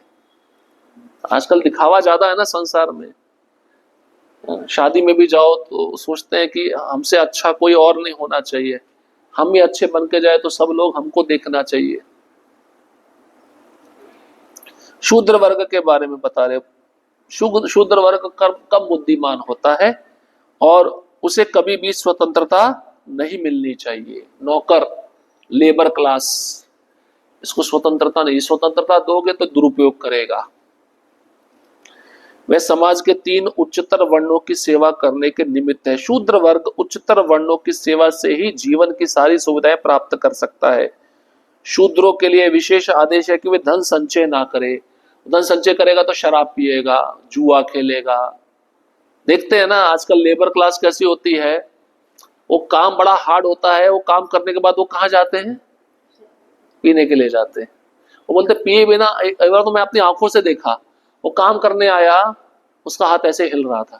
बोले क्या हो गया? पी के आए, उसके बिना हमारा काम चलता नहीं है। ड्राइवर लोग पी के चलाते हैं रात में, बोले पिए बिना हम गाड़ी ठीक से चला नहीं पाएंगे। वो तो आश्चर्य लगता है सुनने में। देखिए प्रभुपाद जी कारण बता रहे हैं, जैसे शूद्र को धन मिलता है, धन को वह संग्रह कर लेता है, तो वही वह इसका दुरुपयोग करेगा। देखिए वही बात आ गई, सुरा सुंदरी तथा जुआ खेलने में वो लग जाता है। सुरा सुंदरी तथा जुआ खेलना इसके सूचक है कि जनता शूद्रों से भी नीचे गिर चुकी है। उच्च जातियों को चाहिए कि वे हमेशा शूद्रों के पालन का ध्यान रखें और उन्हें अपने इस्तेमाल किए हुए पुराने वस्त्र दें। शूद्र अपने मालिक को तब भी ना छोड़े जब वह वृद्ध तथा अशक्त हो जाए, और मालिकों को चाहिए कि वह सेवकों को सभी प्रकार से संतुष्ट रखे। अब ये कमी होती जा रही है ना। अभी शूद्र जो होता है, लेबर क्लास, वो सोचता है अब मुझे यहाँ पे ज्यादा पैसा नहीं मिल रहा, मैं कहीं और जाता हूँ। इसका मतलब मालिक उसको संतुष्ट नहीं रख पा रहा है, और शूद्र अच्छा काम करके मालिक को संतुष्ट नहीं रख पा रहा है। हाँ, किसी भी यज्ञ के पूर्व सर्वप्रथम शूद्रों को प्रचुर भोजन तथा वस्त्र द्वारा संतुष्ट किया जाना चाहिए। आज के समय में लाखों रुपए खर्च करके अनेक अनेक समारोह मनाए जाते हैं, लेकिन बेचारे श्रमिकों को ना तो ठीक से भोजन दिया जाता है, ना दान या वस्त्र इत्यादि दिए जाते हैं। इस प्रकार श्रमिक लोग असंतुष्ट ही बने रहते हैं और इसलिए उपद्रव मचाते रहते हैं। सही है ना। तो देखो, ये अच्छा खाना चाहते हैं, अच्छा पहनना चाहते हैं, मालिक अगर देगा तो ये शांत रहेंगे, अपना कार्य अच्छे से करेंगे। जहां इनको ये चीजें नहीं मिलेंगी, ये उपद्रव करेंगे, झगड़ा करेंगे। तो इस प्रकार से भीष्म पितामह वर्णों का विषय में बता रहे हैं। अगले पैराग्राफ में जो 4 आश्रम है उसको संक्षिप्त में बताया उन्होंने। ब्रह्मचारी, गृहस्थ, वानप्रस्थ और सन्यास। देखिए लिखा है, ब्रह्मचारी आश्रम भावी जीवन के लिए प्रशिक्षण स्थल है। भावी जीवन मतलब आगे का जो गृहस्थ आश्रम है उसके लिए ट्रेनिंग क्या है? ब्रह्मचारी आश्रम। इस आश्रम में शिक्षा दी जाती है कि संसार जीवों का वास्तविक घर आवास नहीं है। कौन से आश्रम में? ब्रह्मचारी आश्रम में। ये रहने लायक घर है क्या संसार? बद्ध जीव भव बंधन के अंतर्गत पदार्थ के बंदी आते हुए आत्म साक्षात्कारी जीवन का अनंतिम लक्ष्य है। आश्रम धर्म की सारी प्रणाली वैराग्य का एक साधन है। जो व्यक्ति वैराग्य की इस मूल भावना को आत्मसात नहीं कर पाता, उसे वैराग्य की उसी भावना से ग्रस्त जीवन में प्रवेश करने की अनुमति प्रदान की जाती है। 3 आश्रमों में वैराग्य है। सुनिए, बहुत महत्वपूर्ण बात है। 4 आश्रम, ब्रह्मचारी में वैराग्य होना चाहिए, वानप्रस्थ में वैराग्य होना चाहिए, सन्यास में वैराग्य। गृहस्थ आश्रम में वैराग्य नहीं होता, इसलिए उसको छूट दी जाती है। उसमें वैराग्य की कमी है तो गृहस्थ आश्रम में प्रवेश गुरु की आज्ञा लेकर, अनुमति लेकर कर सकता है। लेकिन मूल आधार क्या है? वैराग्य। तो गृहस्थ को भी आगे जाकर वानप्रस्थ लेना चाहिए, नहीं लेना चाहिए? लेना चाहिए। वो वैराग्य के आधार पर है। अब गृहस्थ व्यक्ति घर में ही रहेगा अंतिम श्वास तक, आसक्त है, वहीं पे जन्म लेना पड़ेगा। इसलिए प्रभुपाद जी देखिए क्या लिख रहे हैं। अतः जो व्यक्ति वैराग्य प्राप्त कर लेता है वह तुरंत ही चतुर्थ आश्रम अर्थात संन्यास ग्रहण कर सकता है। उसे केवल भिक्षा पर ही निर्भर रहना होता है। किसको? किसको? सन्यासी को। भिक्षा मांग के वो खा सकता है। धन संग्रह नहीं करना होता। सन्यासी पैसा इकट्ठा नहीं कर सकता। हाँ, ग्रस्त कर सकता है। सन्यासी को पैसा मिलता है तो उसको किसको देना चाहिए? मंदिर को दे देना चाहिए। गुरु महाराज को बहुत सारे एनवलप मिलते हैं, महाराज सीधा मंदिर, पंढरपुर का मंदिर बन रहा है उसमें दे दिया। अपितु शरीर तथा आत्मा को चरम साक्षात्कार के लिए बनाए रखना होता है। ग्रस्त जीवन तो आसक्तों के लिए है। समझ रहे हैं? वानप्रस्थ तथा संन्यास आश्रम उनके लिए जो भौतिक जीवन से विरक्त हो चुके हैं। ब्रह्मचारी आश्रम तो आसक्त तथा विरक्त दोनों ही के प्रशिक्षण के लिए होता है। और डिसाइड कर सकता है ना कि मुझे सीधा संन्यास आश्रम में जाना है या गृहस्थ बनना है। गृहस्थ बनना है तो आसक्ति है, गृहस्थ नहीं बनना, संन्यास में जाना तो आसक्ति नहीं है। तो वानप्रस्थ आश्रम, संन्यास आश्रम वैराग्य, ब्रह्मचारी आश्रम दोनों के, और गृहस्थ आश्रम आसक्ति। श्लोक क्रमांक 27 अब दान के विषय में बता रहे हैं। दान धर्मान राजधर्मान मोक्ष धर्मान विभागशः स्त्री धर्मान भगवत धर्मान समासव्यासयोगता।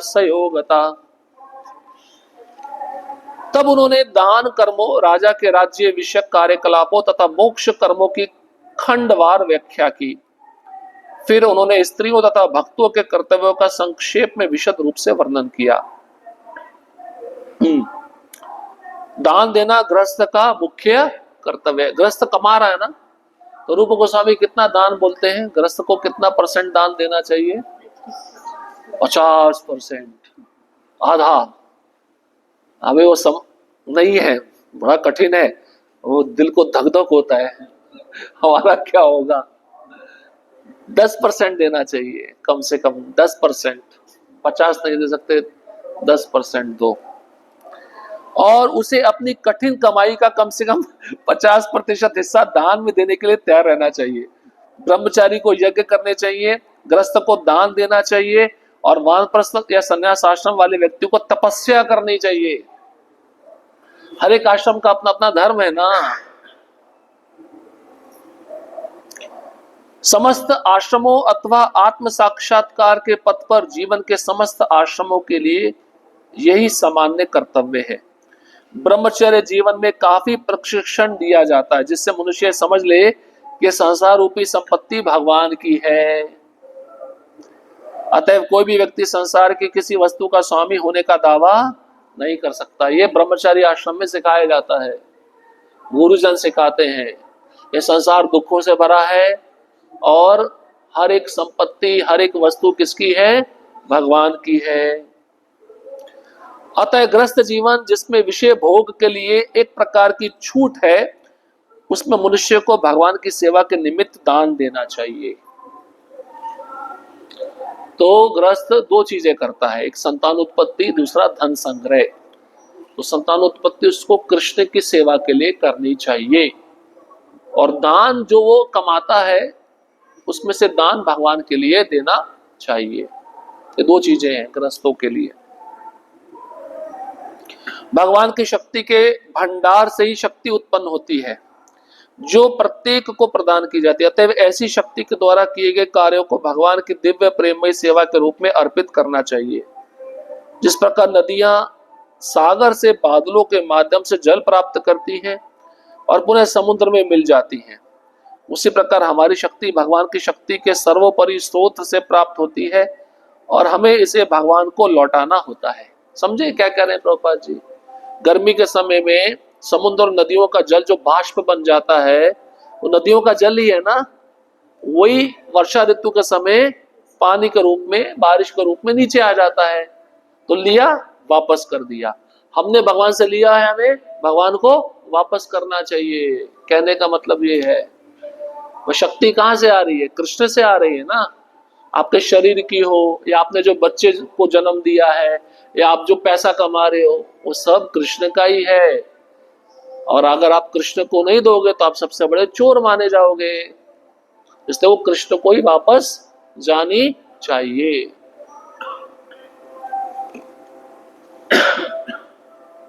देखिए आगे कह रहे हैं, जो भी हम तपस्या करते हैं, जो भी यज्ञ करते हैं, जो भी खाते हैं, दान देते हैं, भगवान क्या कर रहे हैं? मेरे लिए करो।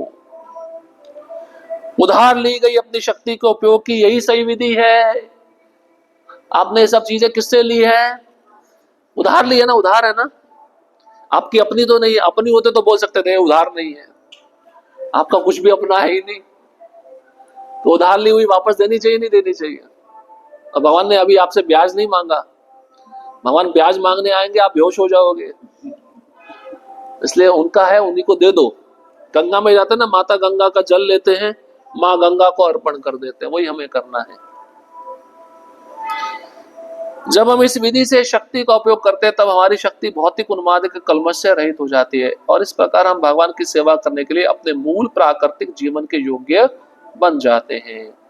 अब राजा का धर्म क्या है उसके विषय में बता रहे हैं।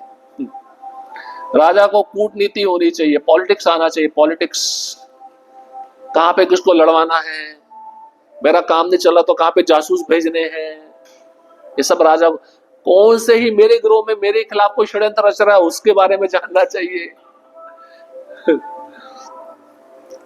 और राजाओं को केवल कर संग्राहक बनने के बजाय दानवीर बनने की विधि पूर्वक शिक्षा दी जाती है।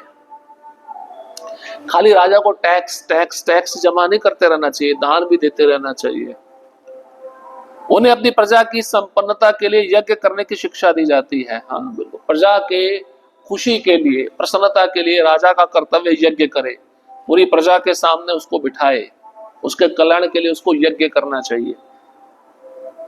प्रजा को मोक्ष प्राप्त कराना राजा का सबसे बड़ा कर्तव्य था। अम्बरीश महाराज का राज्य आप पढ़िए 9वें स्कंद में, उनके राज्य में एक भी व्यक्ति स्वर्ग जाने की इच्छा नहीं रखता था, सबको वैकुंठ जाना था। क्योंकि सब जप करते थे महामंत्र का, सब यज्ञ करते थे, सभी दान देते थे, तो राजा वैसा था।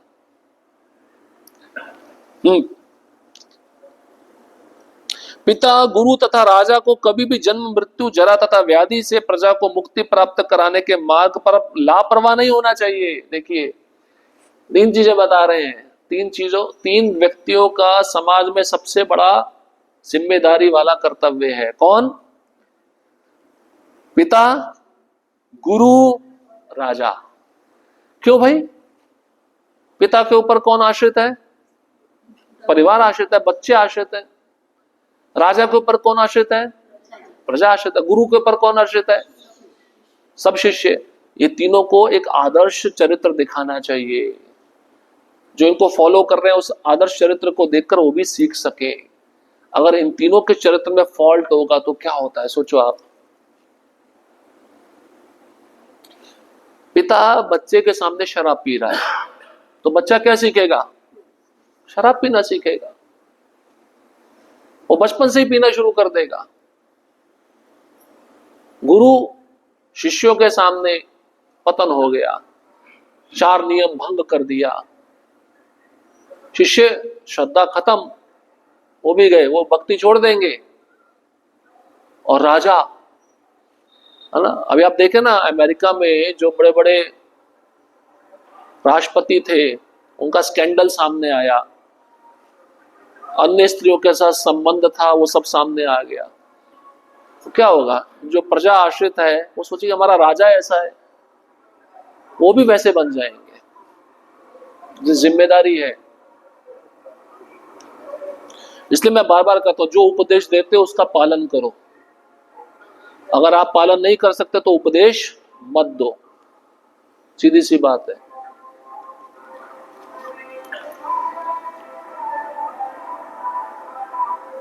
जब ये प्राथमिक कर्तव्य सही ढंग से संपन्न हो जाते हैं तो फिर जनता द्वारा जनता के लिए बनाई गई सरकार की कोई आवश्यकता नहीं रह जाती। आजकल लोग छद्म से बटोरे गए मतों के बल पर शासन अधिकार पा लेते हैं, चल रहा है छद्म तरीके से। क्या करेंगे? जन्माष्टमी आती है ना, तो एक नेता रात को 12 बजे आ जाता है, कभी मंदिर नहीं आया और भीड़ के समय ही आएगा, दिखाने के लिए मैं बहुत बड़ा धार्मिक व्यक्ति हूं। और लोगों को लगेगा अरे ये हमारे लिए कुछ कर सकता है, इसी को वोट देना चाहिए।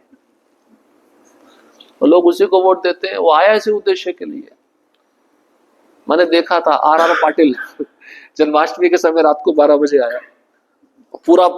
अब ये अकेले तो चलते नहीं है, इनका कारवां चलता है साथ में, ये राजा लोग होते हैं ना।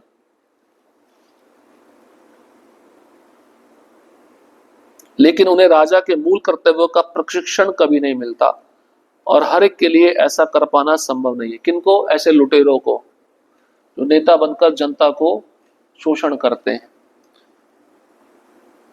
तो ऐसा राजा कभी भी प्रजा को खुश नहीं रख सकता। दूसरी ओर ये अप्रशिक्षित प्रशासक, सुनिए, ये जो नेता लोग हैं जिनको शिक्षण प्राप्त नहीं, कैसे प्रजा का रक्षण किया जाए, धीरे धीरे चोर बन जाते हैं। कैसे? जनता का टैक्स दबा लिया अंदर, उससे अपना अच्छा घर बना लिया, 8-8 लाख के पर्दे बना लिए, टॉयलेट में इटालियन टाइल्स लगा ली 25 लाख की। ये चोर नहीं तो और क्या है। महाराष्ट्र की एक राष्ट्रपति बनी थी, उसने काम कुछ नहीं किया, 5 साल में उसने कम से कम 150 विदेशी यात्रा की अपने परिवार के साथ। आप सोचिए विदेश यात्रा में कितना खर्चा आता है, वो सब पैसा टैक्स का है, जनता के टैक्स का है। चोर, ये चोरी है। एक चोर होता है जो रात में चोरी करता है ना, ये चोर चोरी करते हुए नहीं दिखेंगे, अंदर से ही लपेट लेते हैं, आपको पता ही नहीं चलेगा। एक चोर हमारे कृष्ण भी हैं जो चित्त चुराते हैं, जिसका चुरा लिया वो तो पागल हो जाता है। लेकिन ये चोर एक ठीक नहीं है, वो चोर ठीक है।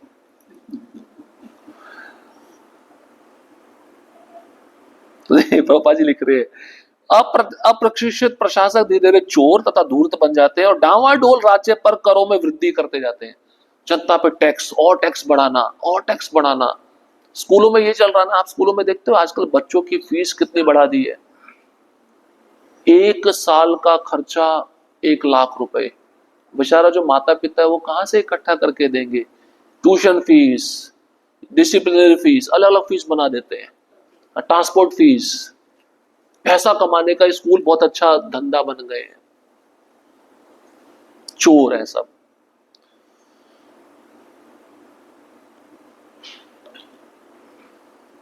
एक गुणवान राजा जनता का आदर्श होता है। यदि राजा पुण्यात्मा, धर्मात्मा, शौर्यवान तथा दानवीर होता है तो जनता भी सामान्य रूप से उसका अनुकरण करती है। ऐसा राजा आलसी विषय व्यक्ति नहीं होता जो प्रजा पर आश्रित रहता हो, अपितु चोरों तथा डाकुओं का वध करने में सदैव सतर्क रहता है। जैसे महाराज परीक्षित, भगवान रामचंद्र, वो वेश बदल के अपने राज्य में जाते थे, मेरे बारे में लोग क्या सोचते हैं, ये राजा का कर्तव्य है। महाराज परीक्षित ने जब देखा मेरे राज्य में गाय को मारा जा रहा है, एक गाय को, सोचो अभी तो गाय कट रही है, वो उन्होंने तलवार निकाल लिया कली को मारने के लिए। इतना इतना साहस, साधारण राजा नहीं थे वो। एक गाय को रोते हुए, अब तो गाय रो रही है, उसे दुर्दशा है। देखिए लिखे, पुण्यात्मा राजा कभी भी व्यर्थ की अहिंसा के नाम पर डाकुओं तथा चोरों पर दया नहीं करता। आजकल देखिए माताओं के साथ कितना दुष्कर्म हो रहा है और सरकार भी कोई नियम नहीं निकाल रही, इनको फांसी दी जाए चौराहे पर। अब कितने रिसेंट केस हो रहे हैं, 4 साल की बच्ची थी, उसको बिस्कुट खिला के खेत में बुलाया, उसके साथ दुष्कर्म कर दिया, मार दिया। पुलिस ही दुष्कर्म कर रही है, तो आप किससे अपेक्षा करोगे कि मुझे न्याय मिले? हमारा जुडिशरी सिस्टम एकदम गिर चुका है। जज को पैसा खिलाओ, निर्णय अपने पक्ष में करा लो। आप क्या अपेक्षा रखोगे? आप कहां जाओगे बताओ मुझे? हम किस समाज में जी रहे हैं? पहले के राजा लोग, ऐसा होता था ना, तुरंत मृत्युदंड, और मृत्युदंड सबके सामने दिया जाता जिससे शिक्षा मिले, ये दुष्कर्म दोबारा कोई भी नहीं करेगा। मन में भय पैदा होता था, डर पैदा होता था। आजकल डर ही नहीं है, क्योंकि दुष्कर्म किया, 2 महीने के बाद बेल पे छूट गए, वो फिर अपने कार्य में लग जाता है।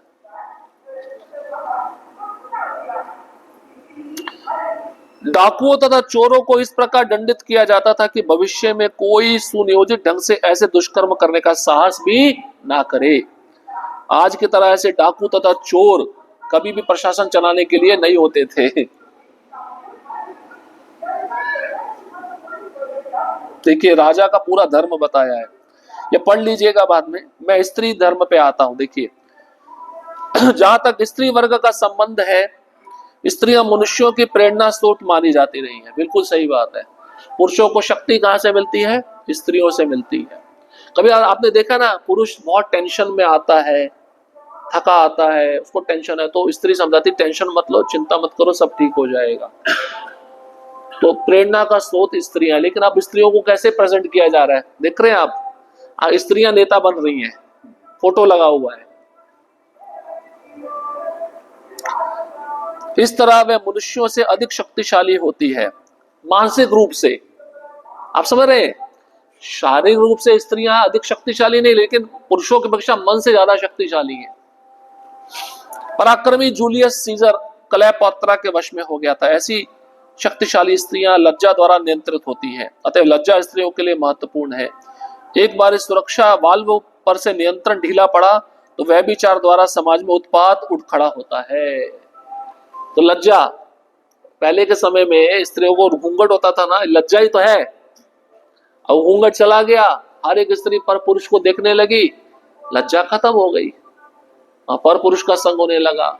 नजरों से, विचारों से, मन से क्या होगा? स्त्री दूषित हो गई।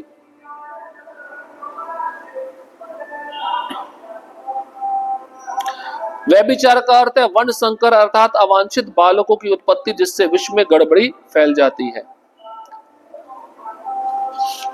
हाँ, खत्म हुआ। भीष्मदेव की अंतिम शिक्षा भगवान को प्रसन्न करने की विधि के विषय में थी। अब एक प्रश्न और पूछे थे ना भीष्मदेव यहाँ पे, स्त्रियों का धर्म, उसके बाद भक्तों का धर्म क्या है, भक्तों का कर्तव्य क्या है।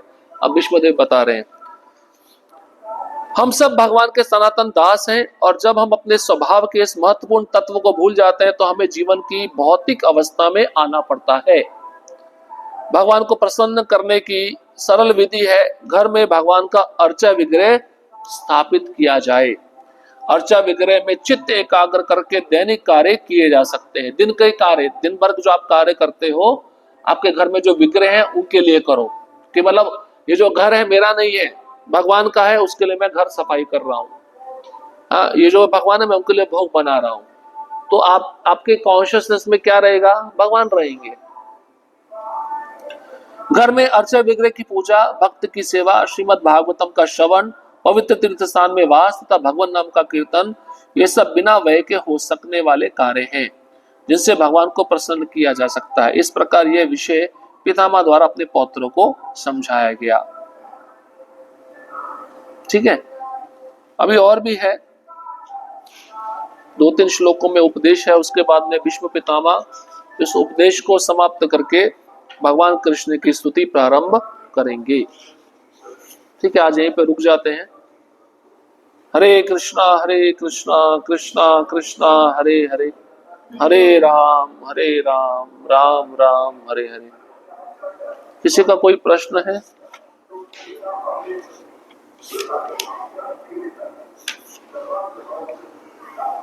आज केवल 7 ही श्लोक हो पाए हैं।